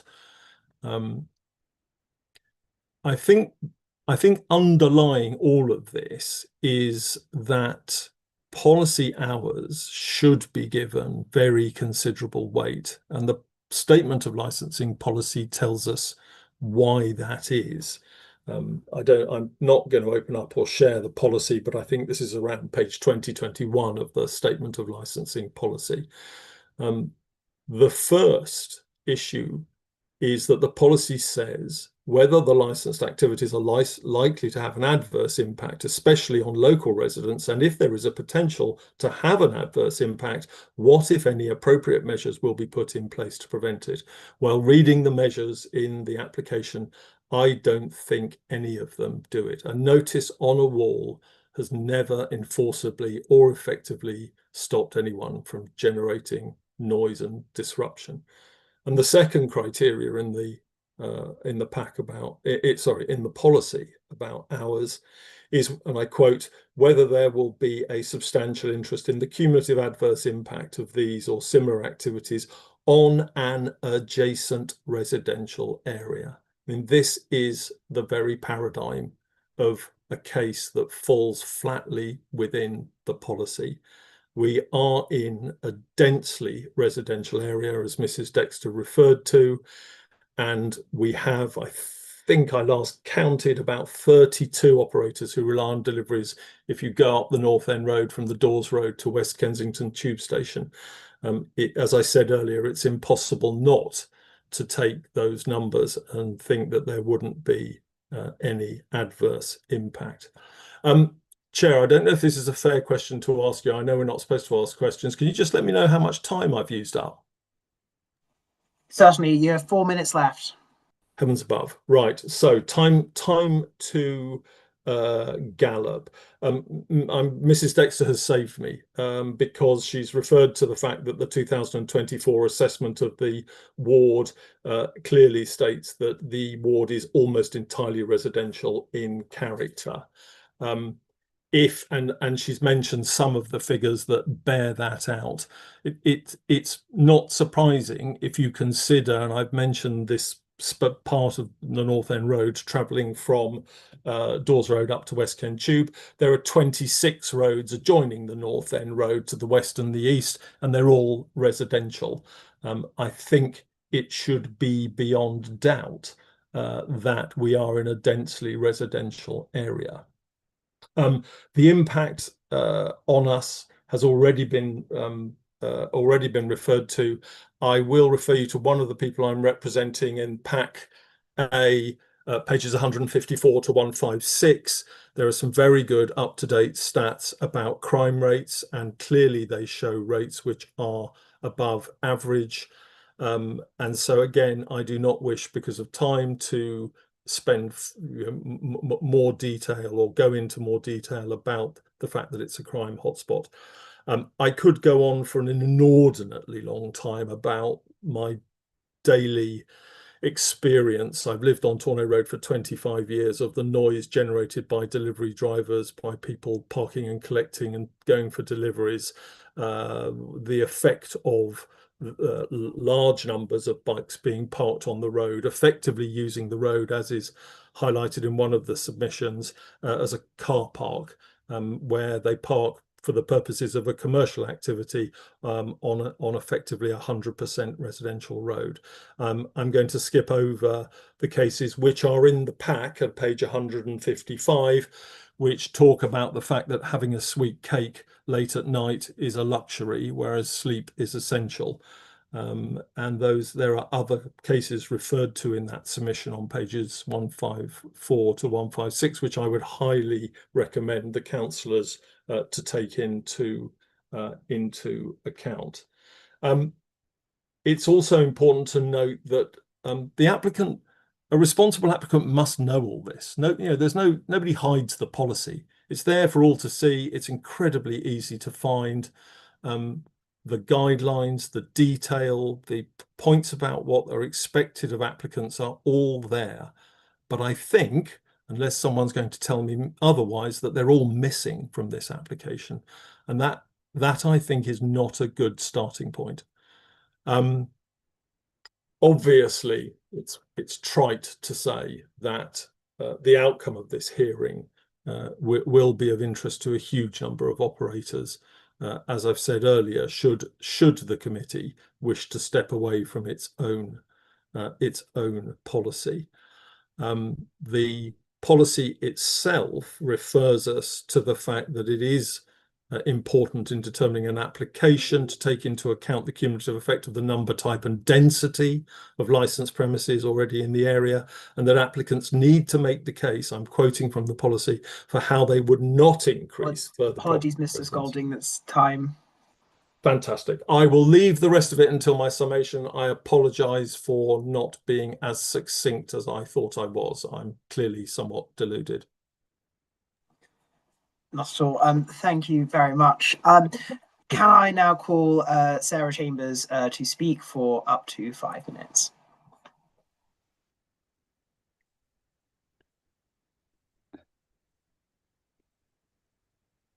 Good evening, councillors. My name is Sarah Chambers. I'm the ward panel chair for Fulham Green Ward. And you may be wondering why people in Fulham Green Ward are interested and are objecting to this application when the premises is actually in Lily Ward. But the premises is about 20 metres from the junction with Haldane, which marks the end of Fulham Green Ward. And as Charlotte and John have explained already, it's this section of the North End Road basically keeps replicating itself. It's commercial premises at the ground floor, and above it is residential. There are only 1 or 2 buildings along the North End Road that don't have residential properties above it. So therefore, what applies from licensing terms and in general for the central, what we call central Fulham, kind of applies for both wards, both Lily and Fulham Green, and I think that both wards actually the residents feel very strongly and seem to recognise and have the same issues. There's no kind of real distinction in the way we feel. So we have 8,000, almost 8,000 people in Fulham Green. There's almost 7,000 in Lily Ward. But as has been discussed in other licensing hearings, this area of Fulham is unfortunately the crime hotspot. And as most of you know, crime and antisocial behaviour is kind of my bag. So this is the official designated hotspot for Fulham, as announced at ward panel meeting 2 years ago, summer 2 years ago, much to residents' horror. We feel very strongly, although ward panel members and other residents, that having a premises open until late into the early hours, whether it's open to the public or whether it's solely open to delivery drivers, is going to increase crime and antisocial behaviour. I did some research earlier. I didn't have time to include it in the objection I submitted, but looking over the last 6 months, this is taken from the Met website, from their dashboard, which is easily accessible. It's not that I've got special permission or anything like that. If you drill down into it, you just put a postcode in and it gives you the crime and categorises it in that neighbourhood. And on average, there's between 65 for the last 6 months, 55 to 89 crimes in Lily Ward, of which 40% to 65% are in this specific part of Lily Ward. What is actually quite concerning is there's one of the highest categories is violence and sexual offences. I don't think that having a place that's open to delivery drivers till 3 a.m. is going to help us in any way with crime and antisocial behaviour. I think it will, the figures are already high. They're much higher than myself and Sharon Tomlin would like them to be. And this will just exacerbate the issue. I was also the person who did some research into Casper's and their opening hours. As John alluded to, they're asking for longer hours than they are elsewhere. If they want to have deliveries, I don't understand why the deliveries can't be sent from their dark kitchen in Battersea, which is open till 3 a.m. But having the delivery, what in effect will be a delivery hub in a residential area or a semi-residential area, is really not appropriate. And just very lastly, I'm talking about the people have the right to sleep and the noise, etc., that will be caused by the drivers, because it can't be enforced that they're using electric means of transport. That just can't be insisted upon. You can't insist as well that the delivery drivers wait inside the premises. But I had to close my door for this hearing because otherwise you'd be hearing the Heathrow flight path. I only live about 7 minutes walk from away from North End Road. But what struck me when I was thinking about it was residents are fine with the Heathrow flight path because there's minimal noise. Sarah. I'm afraid the time is up. Okay, thank you. Apologies, but thank you No very problem. much for your speech. I would now like to call upon Marana Gilpin to speak for up to 5 minutes.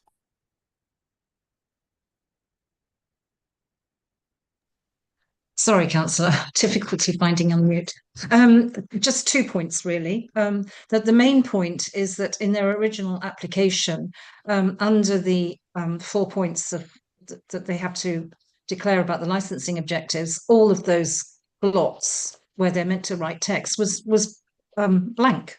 They hadn't actually addressed any of the licensing objectives, and it was only until they had the meeting with the police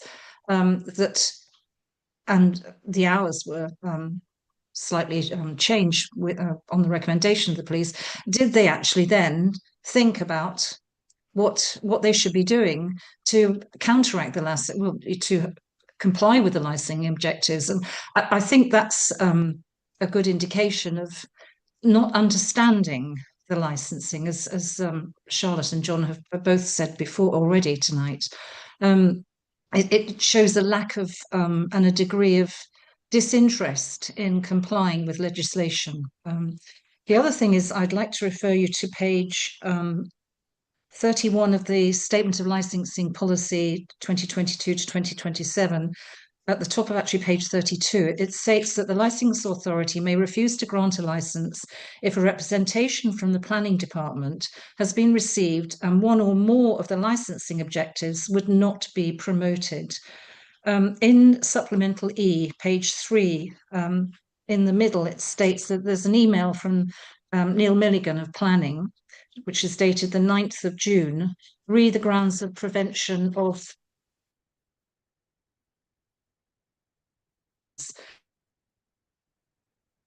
email dated the 21st of July 2025 from Neil Milligan to Adrian Overton states that the applicant might need planning permission depending on the proportion of hot food sales taken off the premises. So if you refer back to section the Statement of Licensing Policy, they shouldn't even be able to have a licensing this license approved because their planning is wrong completely. The other thing is I live on Banston Place, which is partly pedestrianised. I live out opposite, I can't remember the name of the restaurant now, escaped my mind, but it's pedestrianised. And then there's a very big sign at the beginning saying, please dismount motorbikes and bicycles. Well, they don't, ever. and they use Manston Place, all the delivery drivers, as a cut through to the Fulham Road. Because it's longer to go through the traffic lights and then round the roundabout, and then another set of pedestrian lights and then the traffic lights. So we have noise. Well, the residents that actually live, there are 9 flats that overlook Manston Place there, the residential area. We have noise continuously. It's impossible. I have to keep my windows closed in the summer just because you can't hear with the sound of the bicycles and the delivery bikes. The number of times I've walked round there and nearly been knocked over by someone who doesn't dismount. And I understand this can't be policed, although back in, gosh, a long time ago, probably 2015, 16, a policeman stood there all day and just said to people, dismount, dismount, dismount, get off your bike, get off your motorbike, push it through. But accident waiting to happen, to be honest. And also just the noise as well. I would implore you not to approve this application. Thank you. Thank you very much for your speech. And lastly, I would like to call Graham Saltmarsh. I just do note that Mr. Saltmarsh did not register to speak, but seeing as you have made a valid representation and have joined the meeting this evening, it's okay to speak for up to 5 minutes, Mr. Saltmarsh. Thank you, Councillor. Technical issues. I'm sorry about that.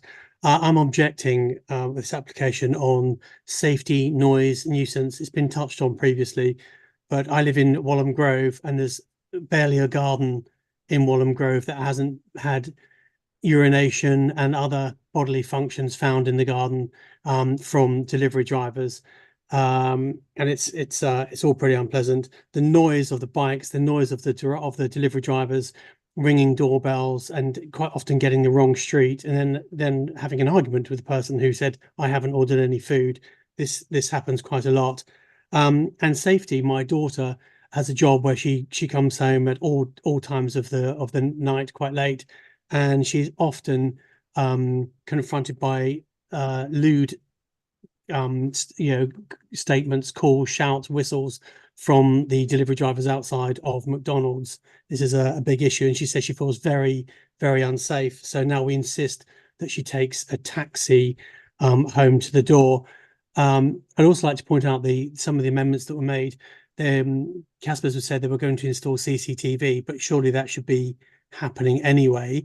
John touched on it, saying that they're going to put signs up asking their clients to be quiet when they leave. Well, we know they never do. Also, it says that no members of the public will be permitted on the premises after midnight, but they want to remain open until 3 a.m. So does that mean that anyone who turns up after midnight, so after the pubs have closed, are going to hang around in the street? So this is just a terrible thing, because it's an opportunity for more trouble to break out. There are already fights and all sorts of other bad behaviour. I think that Casper said there are ice cream, cake and juice bar, but in their application they've applied for a license to serve hot food and hot drinks. So that seems to be a contradiction to what they actually do and what they claim they do. I'm happy to be corrected on this, but this is when I read through the application. So we've heard a lot about the noise, the nuisance, the disruption. So I'm not going to drone on about those, but I object very strongly to this application, because we all need our sleep, and delivery drivers, work on a different plane, really. So that's my brief tuppence worth. Fantastic. Thank you very much, Mr. Saltmarsh, for your speech. I now turn to the applicant, Mr. Ali. So can I ask you to speak? And you have up to 60 minutes, considering the objections, to be able to speak. Thank you, Mr. Councillor. I don't know what to say, to be honest. It's too many things my community member basically address here. So I make sure I can go through very fast and trying to address some of them. In my mind, first of all, one of our participant here basically says about the website timing. So this says on our website till midnight. So obviously we apply for that to change it till 11 o'clock, but through license authority, like I think I broadly discussed with Mr. Matt Tucker. We discussed that, and this is like you are allowed to have a cold item served between 11 to midnight though. So that's why the timing shows on the website like this. Secondly, one of the other fellows said regarding other Caspers, so I can address you that most of the Caspers basically operating till 3 o'clock in Southwest London. I can give you example of the lady said as well here. They operating till 3 o'clock in Battersea, Tooting operating till 2 o'clock, Norbury operating till 2 o'clock, as I'm concerned, and because I'm a franchisee as well here though, so there are different franchisee and different goals, so they are doing that way though. Regarding when we submit the application on that time, obviously we submitting application, and on that time obviously we don't give any type of layout what we're going to do, because our plan was once we basically submit the applications and some of the object obviously they're going to come, and then we're going to be go through with the plan, so explain them everything how it going to works. So I have a brief meeting with the police, one of the great lady, and we basically come to a point where we agreed various things regarding that, and I'm sure you have one of the copy regarding that. And I think if you do all these steps, which most of them we are doing anyway on our premises, so it's not going to make any disturbance to the local residents there though. And the meanwhile, I can address that if uh, local residents thinks like they're going to be too much noise and bikes and stuff, let me remind you this: Deliveroo and Uber, one of the biggest company, not in the UK only now all over the world, and they introduced this green environment policies as well. And I can see in my area now, up to when I did all the statistics and stuff, up to 75% in the night time, they especially come on the electric bikes and they're using that. So, and you think that way as well, though, why, if there is no demand of that business, obviously Uber and Deliveroo not going to operate at the night time as well though. But obviously there is a demand though, because people at the night time trying to do different type of what's this called entertainment store, and they need to have a food. And as a Caspers, we basically trying to give them one of a dessert type of food though. And if you think about the sweet things, they basically, when people think about sweets, chocolates, in their heart, in their faces, they come up with the sweet and happiness on their faces though. So we have a demand, that's why we're trying to do that, and especially in Northern Road as well though. Other things I want to say, there's a one um object come up to you where there's a received show item. So I'm just going to clarify on that. Just write down an email as well though. After 11 o'clock, we don't cook any hot items though. So what we do before 11 o'clock, if we have a waffles and crabs, we just make few of them, and we have a hot station we called, and we just put it there though. So if anybody come for the takeaways and they want that, because there's no hot on that, because they already cooked on there, we just put a toppings on there, and with the ice cream we just give it to them and they can go. So that's how we operate after 11 o'clock on this. More, I can say the noise regarding this, we have in Caspers, when we open this Northern Road, we have a special dedicated window on that, and that was our plan as well though. So after midnight, we will close our shutter. It's only and solely gonna be for deliveries. When somebody order their food, we will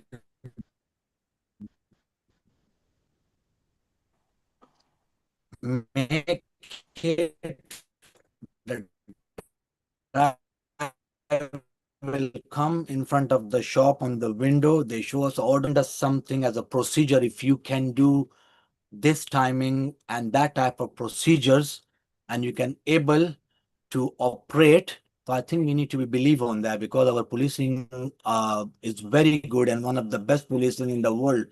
So I don't know why people are afraid here. They're going to be a crime come up. Why not they think the other way around than our youngsters who basically going on the streets and doing different type of things. And if we delivering a food to them and they can have surely at their home and they eating it and no coming out that way, I think that's one of the good things as well. So I'm not going to take that much time on that because it's too much people already says regarding these things. I'm only giving you a plus points of that. And especially this type of era when all the businesses are struggling, I can see that even in Northern Road, most of the shops basically closed down. As a Caspers, we come in Northern Road, we believe that we serve this community, and our restaurant and cafe is only for families and youngsters and kids, where they come eat and enjoy the environment. And even though when they're back and they want these deliveries type of platforms, they can have that. I think it's a great a type of thing for them to have Northern Road though. So business are struggling right now as well though, and that's why we basically trying to operate even further down a little bit, so we can basically bear our expenses and trying to be live in Northern Road. That's all, Mr. Councillor. I just trying to say it, and I will be very grateful if you consider all these my points and allow us a license, and just see like in a 6 and 8 months time how it goes, everything's obviously, because you need to apply reapply every year for the fees though, and if anything's is changed regarding that, even a crime rate or something, then we are happy to basically surrender our license. Thank you. Thank you, Mr. Ali, for your first of all, Councillor Stanton, did you have a point to make just before? No, just as with Councillor Walsh, putting my hand up to say I will have questions. Gosh. First of all, well, thank you for all those who spoke. So can I ask each committee member to ask questions of any party about the application and issues that have been raised at the hearing in relation to the 4 licensing objectives? Number 1, the prevention of crime and disorder. Number 2, public safety. Number 3, the prevention of public nuisance. And number 4, the protection of children from harm. And seeing as Councillor Stanton got in there early, I call upon Councillor Stanton to ask the first question. Thank you, Chair. I'm learning. Thank you, everybody, for all the representations that you've made so far. They've been extremely helpful. I'd like to just start off with a little bit of clarification, if I may, and this will be to Mr. Tucker. On page 59 of the bundle, or 58, 59, under enforcement history, and you did actually refer to this earlier, it states the following reports of unlicensed activity taking place on the 2nd of February 2025, etc., etc. And then you say, whilst the letter postdates this application,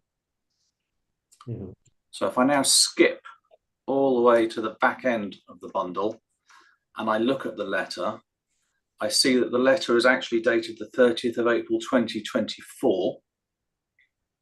And within the letter, it refers to visits in April 2024 and the visit on the 30th of April 2024. Yeah. Both of which I believe predate the application.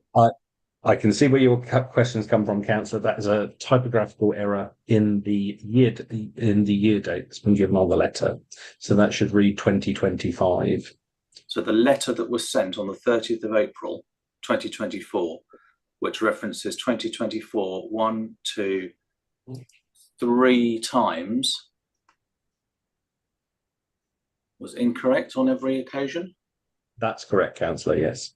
Yeah. So we know for a fact that that letter prompted the excuse me, the conversations that went around that letter, and we've gone through our enforcement database because, as you can imagine, I just started with the authority in February this year. So so my immediate knowledge, besides that of seeking it from other colleagues, is limited up to February this year. We did check it, and there were no incidents in 2024. So it is a simple typographical error. Yes. Okay. Albeit repeated. Yeah. Okay. Thank you. I don't have any doubt as an officer that the conversation that led to that letter led to the application being made. If that answers your question. Yeah. Okay. No, that's great. Thank you. In which case, moving on, but sticking with you, if I may. The applicant stated that he said Matt at the council, so I'm assuming he's referring to you. That's me. Said that it is okay for him to serve cold food between the hours of 11 p.m. and midnight. So just to pick up on that point, Councillor Stans, it's not been included in the papers because it's not specifically something that we would ordinarily include. But on the 10th of June, we sent I sent as the lead officer for the application, sent quite a long letter containing all of the correspondence, which included the representations. And one of those included a representation from Mr. Scolding in respect of Mr. Scolding had a conversation with the applicant prior to that email about what activities were going on after 11 o'clock. Mr. Scolding advised me of that conversation, and I felt it was important in the circumstances of highlighting where we stand with the law to highlight to the applicant that, just to remind you, section 3.12 onwards of the guidance, which refers to late night refreshment, highlights what is and is defined under the guidance as late night refreshment. And excuse me, and that's further encapsulated in the additional bundle you have. So what we said was that if you were serving hot food after 300 hours, that would require a license. So that's what we've said to the applicant, and we literally have copied and pasted and put that into the email. So the applicant would know that after 2,300 hours, if they're selling hot food and don't have a late night refreshment license in place, they would be in breach of the law. I hope that clarifies. Right. Okay, no, that's very helpful. So just really, I guess, for the purposes of my mental clarity, but also to help those who are watching this. Yeah, absolutely. A venue, if Casper's or any venue, in fact, were selling ice cream, say, and Diet Coke. Yeah. And now I'm hungry. Selling ice cream and Diet Coke, they can do that 24 hours a day. They can do it through Just Eat, Deliveroo, whichever service they wish, 7 days a week. So the only restriction there would be whether they have planning permission to do that, but that's not a licensing. From a licensing perspective, I appreciate that there are other planning. There have been other mentions of planning issues, which I'll address now, are not relevant to this licensing hearing. Absolutely not. Because clearly, if planning permission were required, then that could be done subsequent to the granting of a license. Absolutely, yes. So I'm saying that really just so those on the call can understand that. No, I appreciate that, Councillor. Thank you. So that's correct. If it's cold, it doesn't require a license under the Licensing Act. Okay, no, that's fantastic. I think then that you have clarified the bits that I had for you. So I'm just checking my notes. Yeah, that's okay. Okay. Can I just confirm from you that there have been no subsequent failed mystery shopping or breaches or enforcement subsequent to the letter of the 30th of April? So with the exception of me clarifying what is defined as late night refreshment on the 10th of June when I sent the representations to the applicant, we haven't, as a licensing authority, undertaken any other form of enforcement action. We haven't received any further complaints since the 10th of June, besides the additional comment that's been made in the supplementary document from one of the objectors about a purchase having been made after 11 o'clock. I mean, just with regards to that, actually, now I think of it. Yeah. That's okay. Presumably then the food that were sold on the 2nd of February were hot rather than cold. That is my understanding, Councillor, yes. Okay, that's fine. Okay, thank you very much. That's okay, you're quite welcome. No problem. Okay, in which case, Mr. Ali, if I could ask you a couple of questions, please. If you're there. Thank you. I should say, so I don't know whether it was you or from my end, but during your presentation, you did appear to break up a little bit and freeze on occasion. So if I, or in fact any of my fellow councillors, ask you any questions that you feel you've already answered, it's possible it's because we didn't hear you. So the first time round. Okay, thank you. Really, I'm just trying to gain an understanding of the way your business works and some of the things that you were saying, which again, may have been something I just didn't hear, about hot food after 11 p.m. Could you just, I think you said that you pre-make some of the hot food and you keep it warm and then you add ice cream or whatever to it. Yes. But that would be after 11 p.m. After 11 p.m. Yeah. Okay, I'm just going to ask you to hold, I'm just going to ask you to hold there for 1 second. I will come back to you.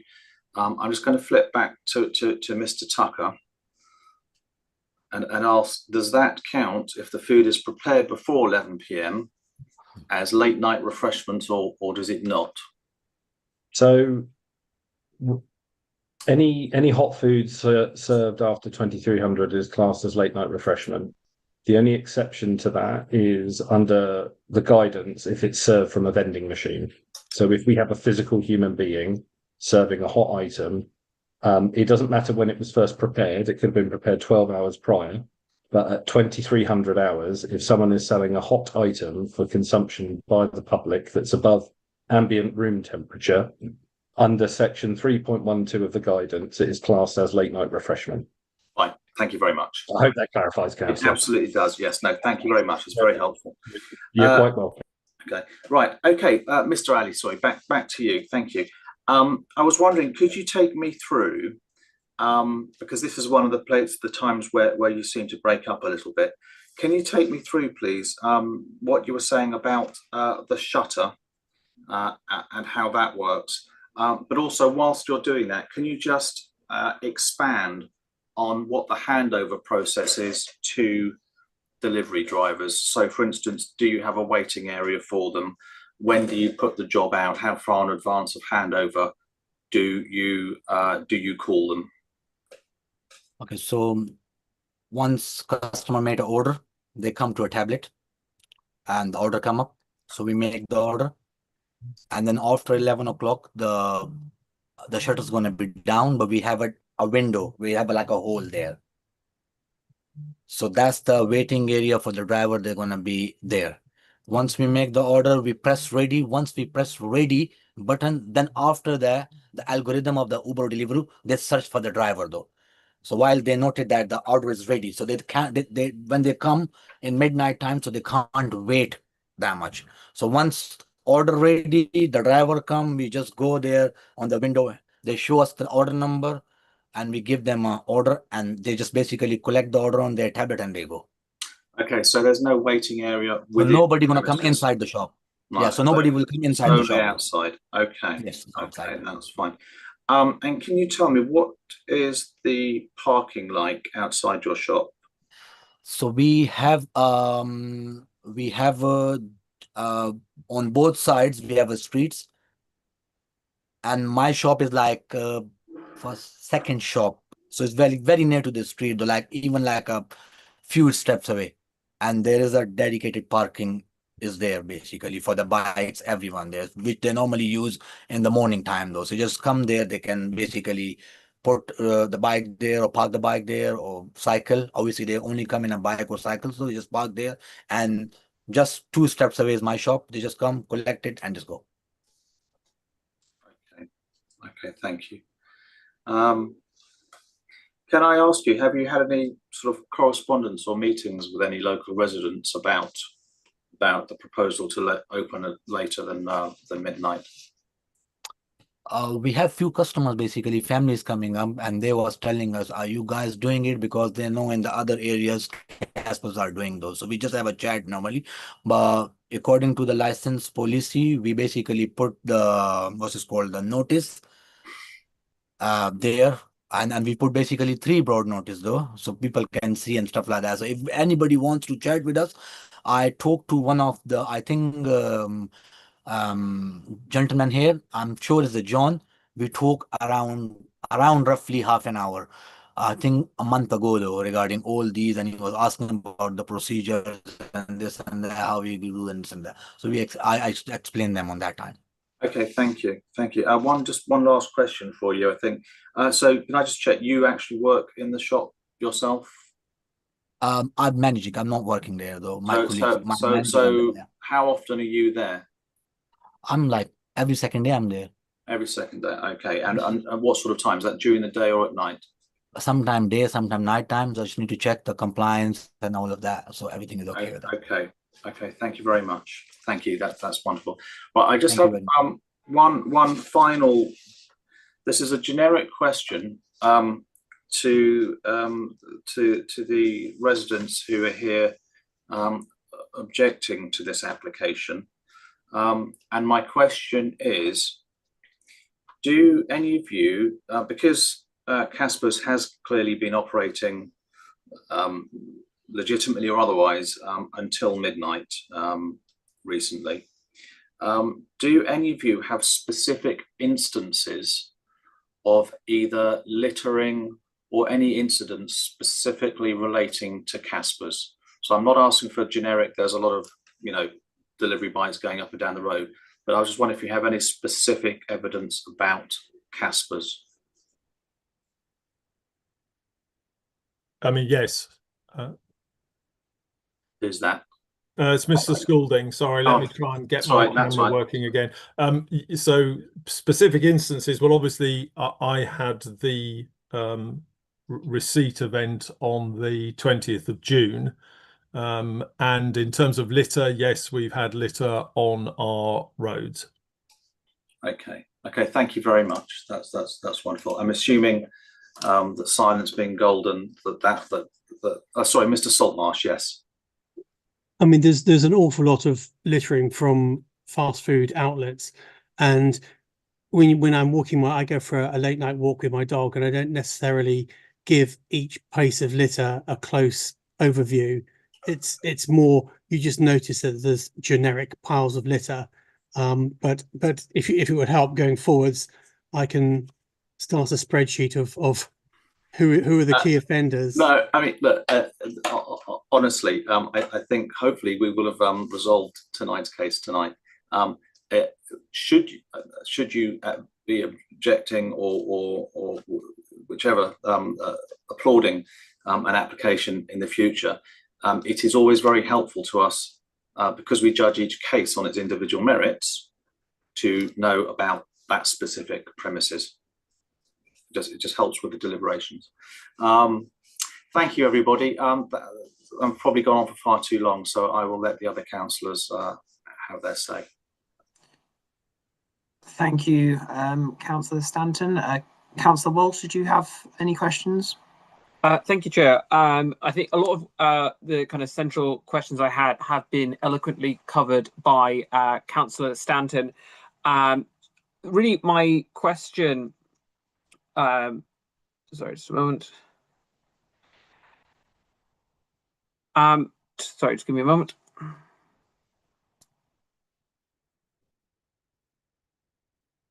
Is to the applicant, Mr. Ali. You mentioned that you yourself are not always on site during either the day or the evening. How many staff members do you have at your North End location? In a shift time, we have 3. 3. And 3. Overall, how many staff members do you have? We have 5. And is that including yourself or in addition to yourself? Addition to myself. In addition to yourself. Also, you've heard this evening in terms of a variety of concerns. Could you outline for me how how you train your staff in terms of the licensing objectives and ensuring that they are aware and taking steps to mitigate anything that would bring yourself in contrary to the licensing objectives? Okay, so first, when we hire a person, though, first of all, it's a very important, they need to do health and safety. This is the first important thing. Then in our policies, we have our own individual training for each staff, though. How agency, when we have any fights happen, what need to do, and how we control things and stuff like that. So it's all the procedures are written down, and we train our staff through the head office. When they come to the shop, they basically train like that way. And once I have a meeting with this counselor, police officer, so we basically give them all these presentation to our staff. We have like a 2 hours meeting, and we explain them by procedure, and what we're going to do, and what were the procedures on that. So everything was detail by detail, signed and documented in our shop in a file, though. So they know basically all of that. So cameras, basically the first thing I can say, that cameras needs to be on all the time. We have notices on our shop. So after midnight, if any customer will come, so we're gonna have that, please stay like a silent, like a station area. Obviously now we changing to that anyway, though. It's after midnight, going to be deliveries there, though. So procedure is going to be a little bit more easy than before. We were basically planning to have a permission so people can have their takeouts till 2 o'clock or 3 o'clock, though. But now the procedure is more easy, but they know basically the stepwise what they need to do, even especially with the drivers, though, everything they know, all the stuff. Yes, just give you one area, obviously, the prevention of noise and nuisance. You mentioned the drivers, and obviously, as you've indicated to my colleague there, that they will be waiting on the street. How do you ensure that you are not adding to any noise and nuisance? So, sir, we have this, the Deliveroo and Uber, obviously, is a big company, so they make that. So, for example, if you are making an order and to us as a Caspers, so since once we press the ready button, they will not gonna come up. We don't know who the driver is. So they're going to be in the area somewhere, but they're not going to come. So once we press ready the option, then the algorithm, the nearest driver, they inform them that you need to go to that place and collect the item. So once we ready the order, then somebody going to come, though. So there's no going to be a waiting area behind in our shop, though. So we have this window, and we have our own forefather just going to be there, though. So they don't need to wait. We need to be pressed the order. Once we prepare the order, then the driver will be informed and he will come.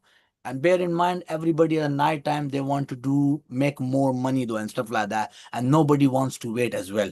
So once the order is ready, we press ready, they will inform by XYZ driver, they will come, our staff will be there. As soon as they come, we give them an order, they will collect the order and they will go. So in my eyes, there will be no disturbance, noising, nothing like that going to be happen there. And it's not only for me. Other sites are doing from the last 3-4 years now, though. So we know that there's no trouble regarding that. So I believe, so why we going to have a trouble or noise, something like that. And even though in our shop there's above 2 flats there, until today's days, none of them have any objected, nothing like that till now, though. And we are doing a delivery till 11 o'clock anyway.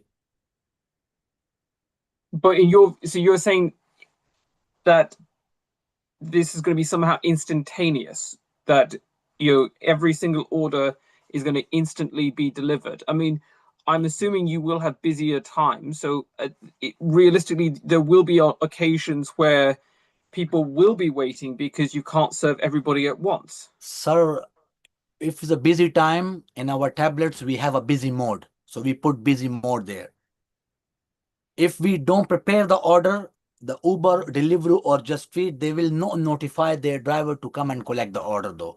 Once we press this button of ready, it means our food is ready and driver will come. If we don't press the ready button, they will not gonna come and wait for us. So there's nothing, they never waited like that before. So why they gonna wait now?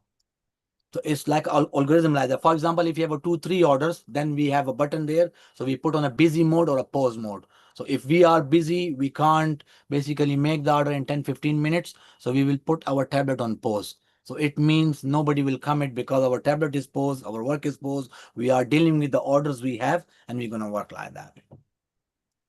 All right, Chair. No further questions at this stage. Thank you. Thank you, Councillor Walsh. A couple of quick questions from me, also related to the delivery drivers potentially on residential streets. So you just said that you do deliveries until 11 p.m. currently. Is that correct? Councillor, yes. Yes. And how many deliveries on average per hour would you tend to fulfill? To be honest, it depends on the day though. Over the weekends, I can say per hour we can have like 3-4. 3-4. In And the that busy was time, maybe 5-6. 5-6. Okay. So obviously, sort of the streets off North End Road. So you do manage delivery drivers at the moment to come to and from your shop. Can you maybe speak to can you tell me time about how recently you've had to interact with delivery drivers when they might be parking in inappropriate places? Have you had any interaction with delivery drivers recently when this has happened? No, to be honest, no, nothing like that. So at the moment, we're doing till 11 o'clock. So when the order come up, the driver basically, we press the ready, they come, we have a designated area in our campus, right in the front. They have like a sofa there. They just sit down if they come, and we know prepare the order though, because till 11 o'clock, they can come, they can sit down sometime, they can use a washroom if they want to. And we don't have any incidents happen like that till now. We don't have any. No, understood. So I mean, during your previous sort of speech, when you were asked about sort of parking on the road, you sort of referenced those two roads either side of your shop. That's I believe it's Racton Road and Anselm Road. I mean, you said there's 3 staff tend to be on at any one time. I mean, currently with your orders, do any of the staff walk around those roads? Do they go and see if there's congregation of drivers or anything like that? So if we have an order, that's not our staff duty to go out. The driver needs to come inside the shop with the order number and they can take it. Our staff only go outside if we have to clean the chairs, if we have to clean our premises, and because I'm just going to be sorry, the previous question as well though regarding littering though. We're paying heavy amount of money, and Mr. Council, we're paying like £10 per bag. And every day 4 to 5 bags are fulfilled with whatever is outside or inside the shop, and they just basically laying down like midnight outside our store, and then this company called 1 Mile, they can come and collect it everything though. So Okay. we are very careful because obviously council is very good and they are keep checking on us as well regarding that. So all these are under control. So sorry, you said previously that staff tend to not go outside apart from to clean the chairs, but they do go outside to collect litter. Is that correct? Collect, sorry, what? To collect litter. Yes. If sometime outside the shop, if somebody mistakenly drop, even though sometime people come from McDonald's outside and somewhere and they have some of like littering there though. So shops look dirty in the front of that. So obviously they have this type of manner. So they can basically, the council bin is outside, right, in our shop as well. Though. So they basically collect it and they put it there though. So because obviously community needs to be clean, environment needs to be clean. And if the shop front is clean, obviously customer gonna come more because they know we are clean. And just let you know, we are 5-star rating as well though. It's not like we are 1 or 2 or 3 star though. No, we understood, and I'm sure that's appreciated. Sort of proactive work there. I guess it's somewhat of a hypothetical, but say you did have a complaint from a nearby resident about the conduct of delivery drivers. I mean, how would you respond? Would be my question, because obviously with what we've heard today from one of the residents nearby, it seems like there's considerable concerns raised. So, say a resident gets in touch with you. I've noticed someone parking illegally and Anselm Road, for example. You know, what could you tell me the steps that you would take in light of that? So thank you very much to ask me a very relevant question regarding that. So all three of the platforms, Deliveroo, Just Eat, and Uber, they have basically when the driver come and when driver left, there is a feedback option there. So if any of the driver is abusive, or for example, they are smoking something and they smell bad and they don't talk right, or any of the customer basically complain about that. So we know which order number is there. We just press the button and we basically write down what happened and we send straight away to the Uber or Deliveroo team. So what they do basically, immediate, they call us first of all, because we have a dedicated line, and after that they suspend their ID. So they can't work no more with them. And then they need to appeal them and show them what basically happened. And then we basically email them regarding explaining our bit. Driver need to explain our bit, and if they found the driver is guilty, they will take out their app, which is called their ID, and they will not be able to work no more. Okay, interesting. So and I guess following from that, I mean, how often have you had to exercise this? To be honest, in your current license? In Fulham branch, we never have any of the driver which did misconduct, though. I'm managing other branches as well. It happens in Streatham, though. A year before, I remember that the driver comes, was very rude. The customer, he basically rude with customer, with our staff as well, though. And immediately, basically, we report to that, and his ID was blocked.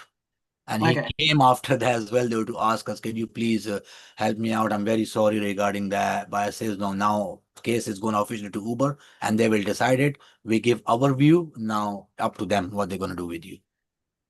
Okay, no, understood. So you've never had to exercise that on North End Road before, no. And just to aid my understanding, this has to be exercised in that specific window after, like, between them being collected and it. So if someone say tells you a day later, maybe it's late at night, they don't want to email at that sort of time. If they tell you the day after, there was a crowd of motorbikes outside my house, I live on Anselm Road or a nearby road, there's essentially nothing you can do about it vis-a-vis the delivery companies. Sir, so every order, we have every order detail though. So if somebody comes to complain us and knows the timing, we will check the order number, what order number was there, what timing is there, and their rider name and their bike registration number or something gonna be there. So we will immediately inform to Uber and Deliveroo, and they will connect with them, and they basically they are very, very strict into that.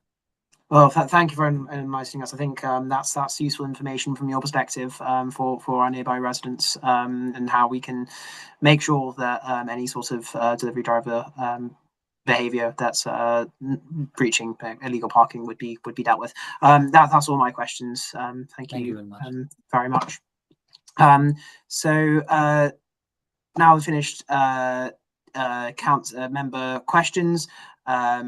We would like to sum up the parties to sum up as briefly as possible in the following order. So first of all, can I ask the licensing officer, Matt Tucker, to sum up, please?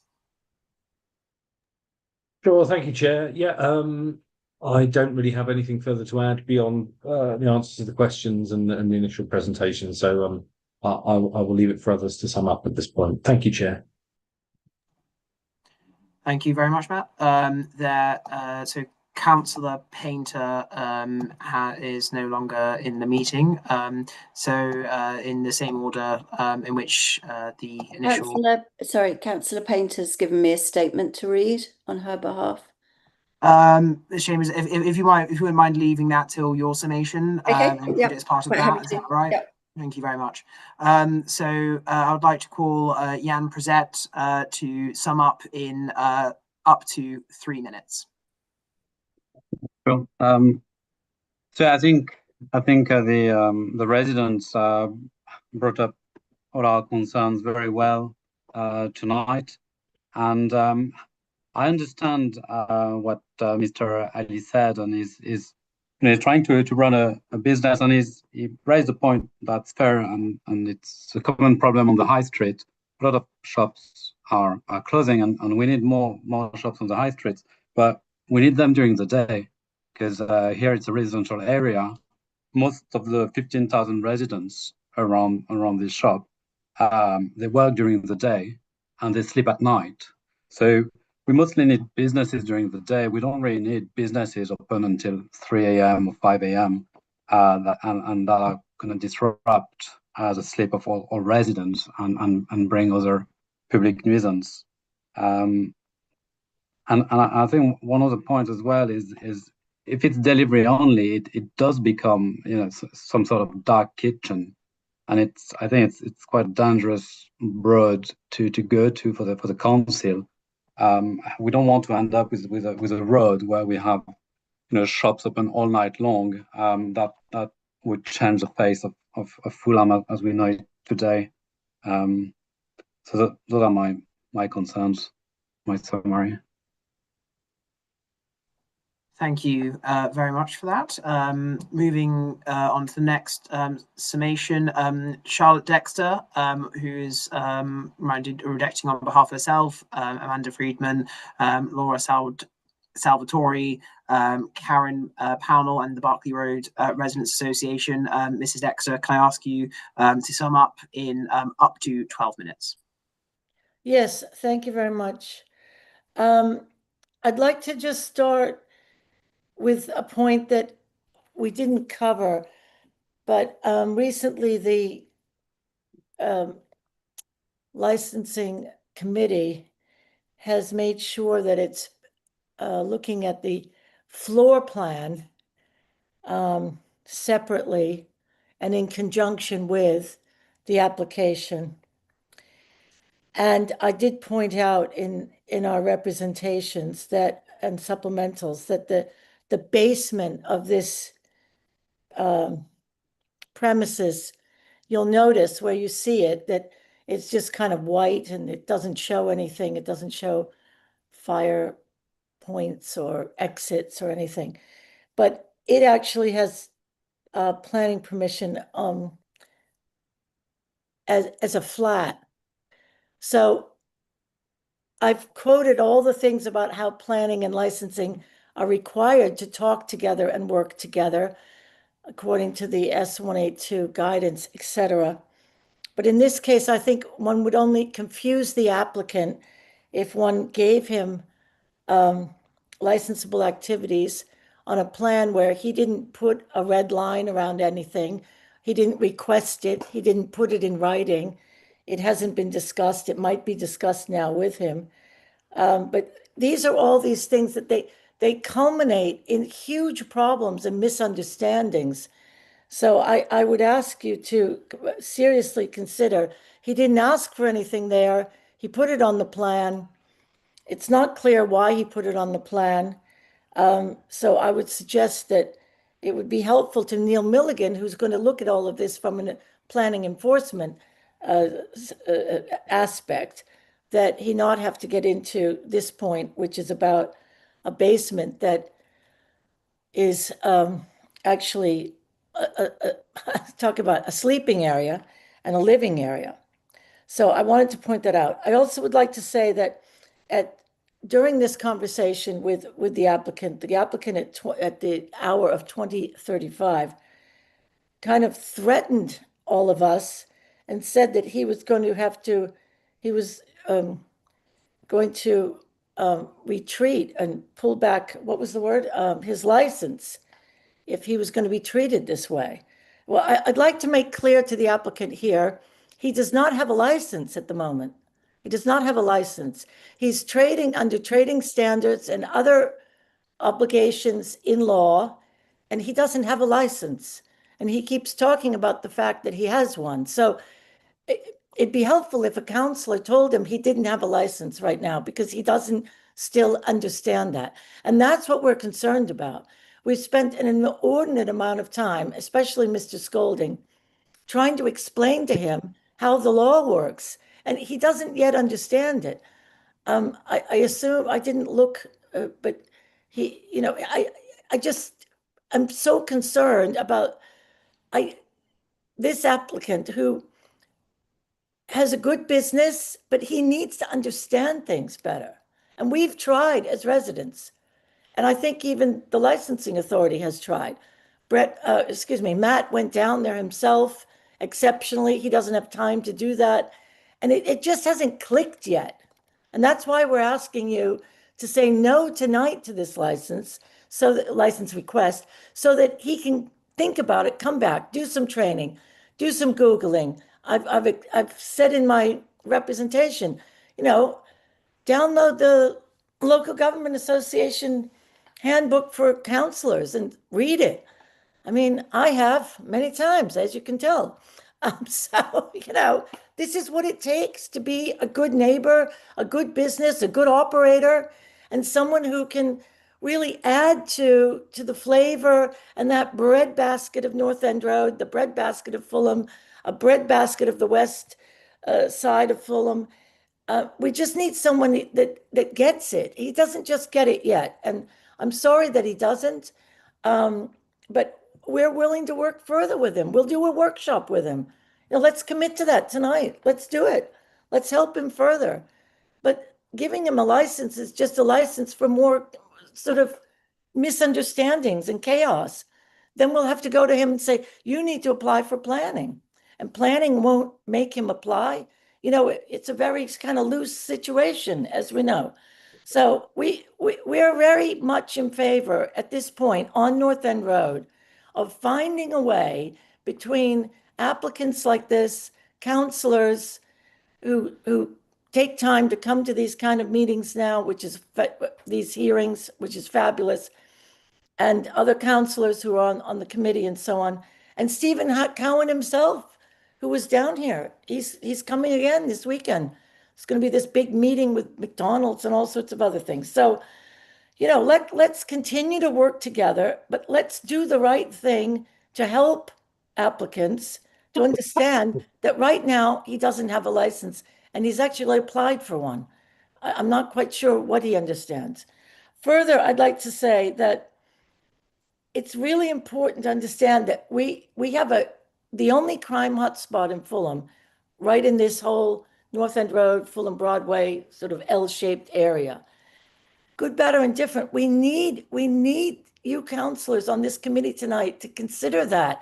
We are not going to prevent crime by adding hours to premises. We're not going to prevent nuisance. It's not possible. There's no one walking these streets. If we had bobbies on the streets at night and everything, it'd be a different story, old-fashioned idea, but it's not happening that way anymore. And the whole system requires that we, the residents, report constantly, report nuisance, report crime, make calls, go online, call for blue lights, this and that. It's a lot of work. It's a lot of work. It takes a lot of my sleep away when I do this, and I do it several times a week. I do it for my residents here in this road and about 4 others, and we have a rota. Certain people are on at certain nights to call noise nuisance and so on. We really need you to understand the effort that it takes in this fabulous global city to kind of try to use the law and control things a bit so that maybe we can sleep before the planes start coming over at 4:30 in the morning. These are very important points that all have to do with the 4 licensing objectives. And we think that now Stephen Cowan kind of gets it a bit more and he does. He wants a pro-business, totally open licensing sector, but he also wants, as stated in the petition that he wrote for his counselors, peace and quiet, it says on the petition. Peace and quiet for North End Road residents. So I leave you with that. Peace and quiet is about one thing, the prevention of nuisance, various types of nuisance in law. Won't go into all the nuisances, but it's a very important point for us. And we need your support tonight to make sure that this applicant is not just allowed to kind of run forward. He needs to stop, think. We want to meet with him again. We'll do a workshop with him. We'll pull somebody in from. Thank you very much, Mrs. Thank Dexter. you very much. And I'd I'm also afraid like time to is say up. that it'd be very helpful if in the future, you would at least stop people when they end a sentence. Please, it'd be a tiny bit polite, just a tiny bit. Every time we're just cut off. We feel like we're being cut off. It's unfair. I It's appreciate that. nuisance, to be honest. Okay, thank you Mrs. very Dexter. much. I please take it into consideration. Thank you. Thank you very much. Thank you. Move on to the next objector, Mr. Scolding, who is objecting on behalf of himself, Ellen Lewis, Christian Malasard. You have up to 9 minutes to speak. Thank you very much. Thank you, Chair. First of all, I'd like to start with picking up a couple of comments that the applicant made. At one point, he said that he didn't think there could be any disturbance. I mean, the only comment I'm going to make about that is that it won't take the committee long to understand that they have a very detailed agenda pack, which absolutely, along with the submissions made this evening, evidences the living experience and the lived experience about the noise nuisance and other nuisance that residents have today and have had for a very long time. That's point number one. The next point is, I think the applicant referred to head office, and obviously this is a NAF legal point, but the franchisor head office is not represented on this hearing. It's not the applicant, and obviously we can't take anything that's just said about it as being a statement that binds the franchisor head office in any way. I think it's also clear, and I'm very grateful to Mr. Tucker and throughout this whole process, his efforts to engage with the applicant as well as his patience at educating me on a number of matters. But the service of hot food is taking place. I had a long discussion, which the applicant referred to, with Mr. Darson, who can't be on the call this evening, and it was quite clear that he thought it was perfectly normal that the items that I referred to as, I think the first one I referred to was a hot waffle, were being served and had been served for a very long time after 11 o'clock. That is, as far as I understand it, in breach of the current licensing rules, and the applicant was warned. The applicant was warned early, but by the middle to late June had done nothing about it. I leave the committee to draw their conclusions as to the motivation of the applicant. My own view is that this process should not reward people who do not understand or take the rules seriously or actually breach the rules.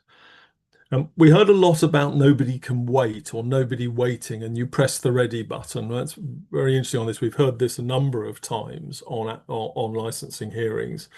Of course, the algorithm, as the applicant said, looks for those drivers who are closest. And one of the reasons why they congregate on Shorrods, Epirus, Haldane, Halford, Tournai, Anselm, etc., is because they want to be there in an area which is very good for them. There are a number of hugely successful businesses. They know they are very likely to get jobs and jobs which they can deliver and service very quickly, and they like being in the area, and indeed they congregate on that basis. That is how the ready button works. But of course they have to come from somewhere. They had to have a journey to get there before they then journey to Caspers to take it, and all those journeys are creating noise. It's absolutely not my experience, and I have photographs about this. I would say that less than 3% or 2% of the vehicles are electric. They are all hugely petrol or diesel engined bikes. There is no control that any applicant can have over where drivers park, where they stay, and what vehicle they use.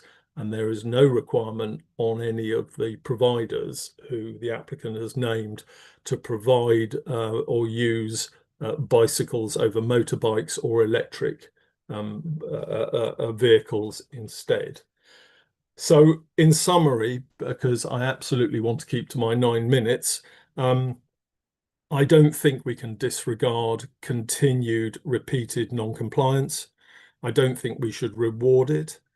The policy is clear on residential areas. It is clear about hours. It's a black and white decision as to whether you support that policy or you don't support that policy and apply it.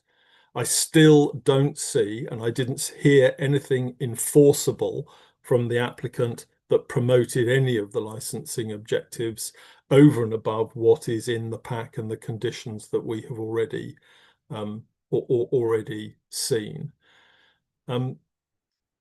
In brief, there are a significant number of objectors here, and the overwhelming story that those objections tell is one in favour of rejection.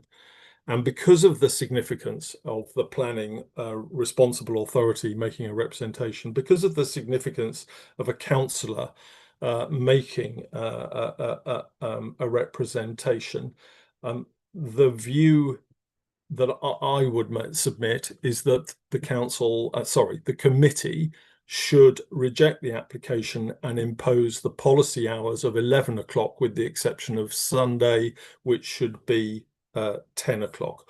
All the evidence we heard about not being on the premises, waiting outside, waiting on our roads, is exactly what we live and know every day. It's exactly the cause of the problems that we have. The applicant can't manage this. The applicant can't control it.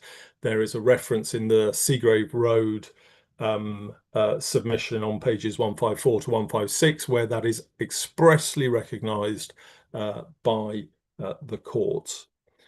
I agree with Mrs. Dexter. We want well-run, sustainable, responsible operators that at least recognise the reality and also, play by the rules. We will all play by the rules. We want to play by the rules. We have, the North End Road and indeed the borough is very business friendly and very successful. Yes, I agree with Jan that, of course, the few shops that are empty we want filled, and we must do whatever we can to make that happen. I completely agree with that. But I would tell you that the borough, and it's been recognised regularly in the licensing committee minutes, is recognised for being very pro-business and welcoming. But I do recognise what Mrs. Dexter said, which is that, we can do more. We can always do more, and we should do more. But in this case, that's a separate, bigger issue. It is not a reason to justify allowing this new licence. In brief, thank you to everybody, particularly the councillors. Thank you to Mr. Tucker. Thank you to everyone who's turned up here and made representations. My final submission is to ask you respectfully to reasonably reject this application and support the policy hours as set out in the policy currently. And thank you very much. Thank you very much, Mr. Spalding. Thank you too for attending the meeting. Next, I would like to invite Sarah Chambers to speak for up to 3 minutes.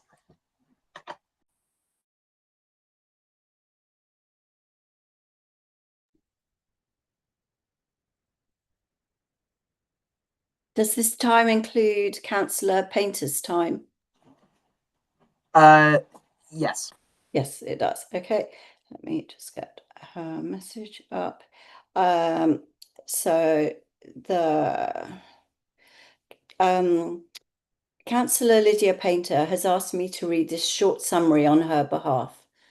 As mentioned in my representation, I am very supportive of business innovation in the local area as part of the regeneration of North End Road, but I do not believe allowing late-night delivery hubs to operate in this primarily residential area is the right approach.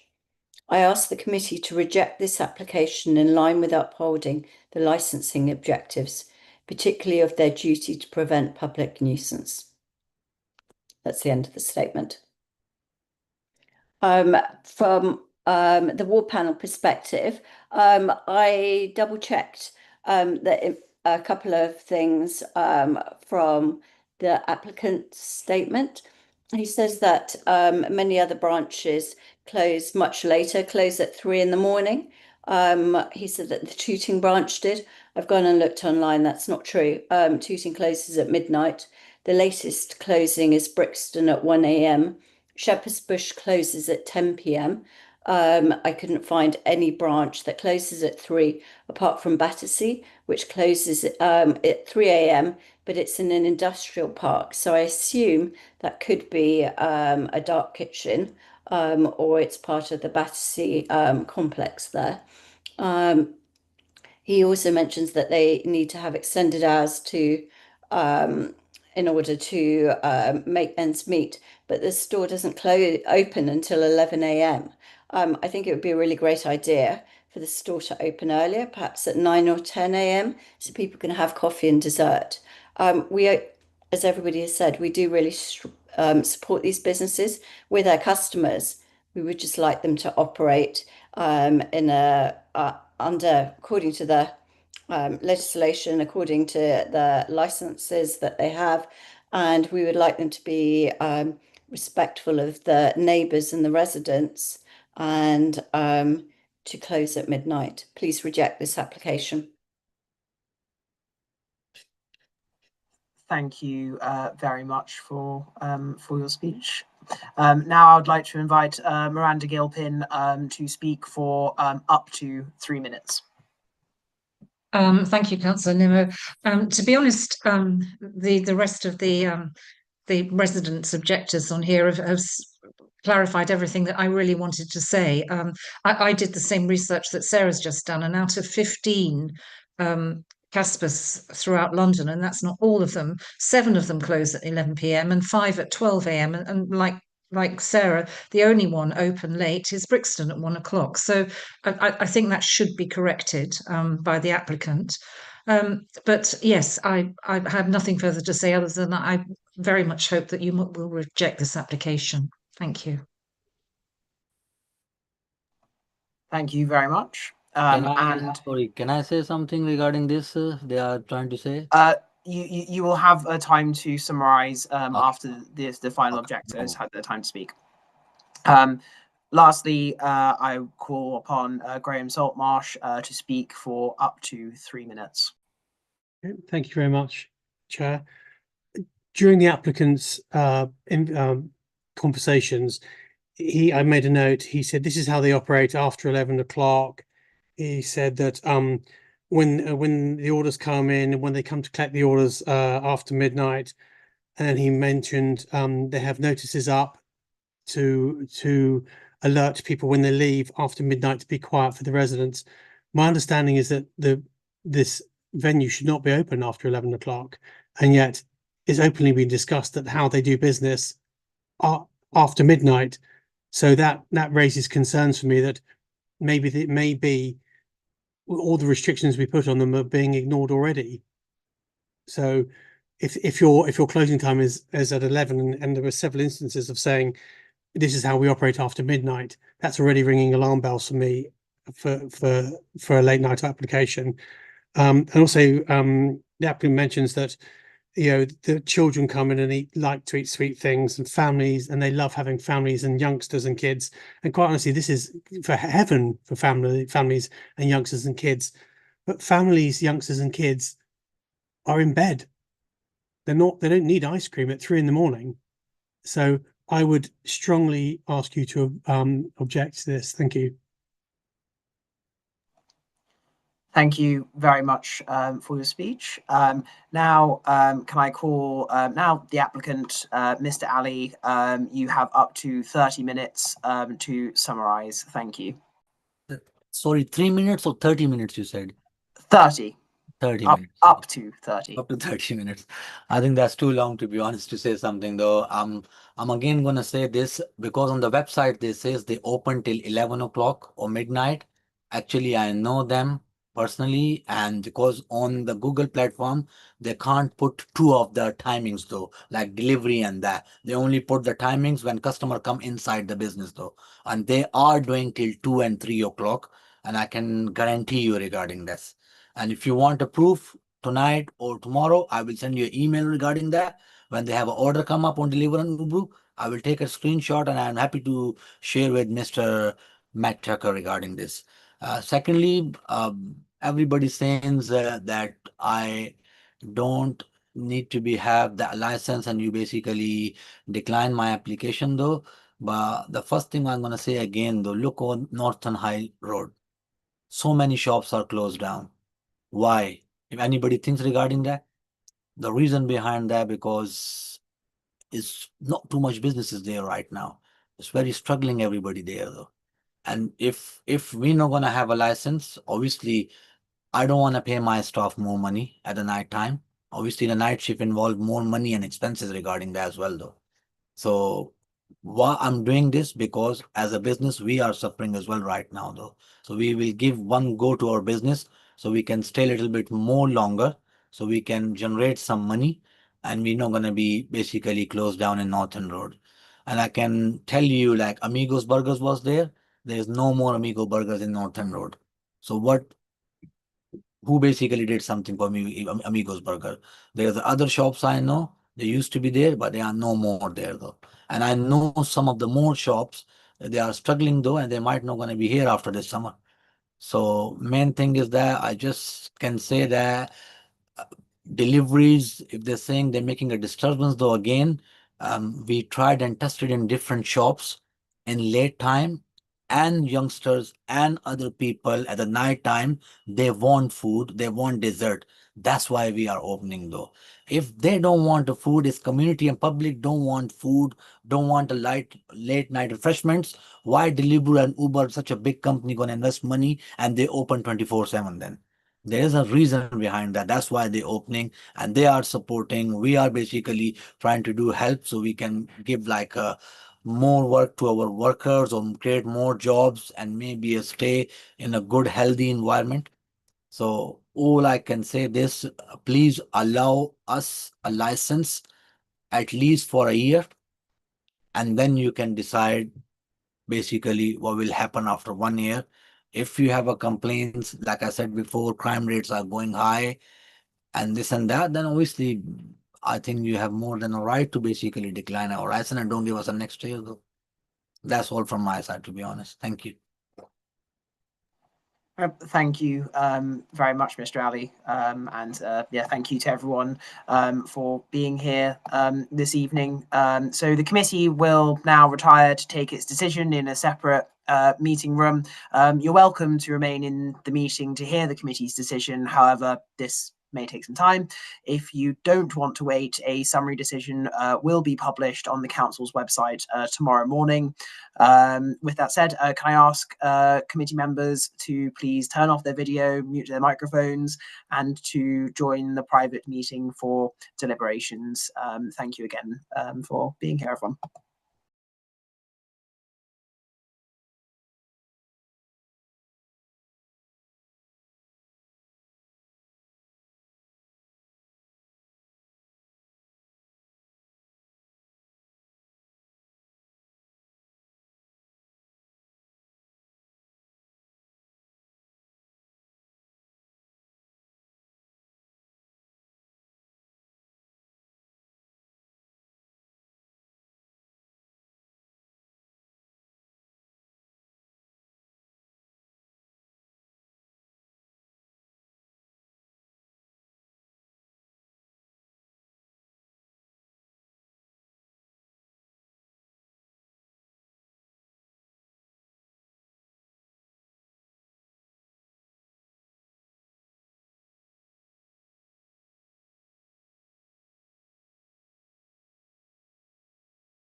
Hello, everyone.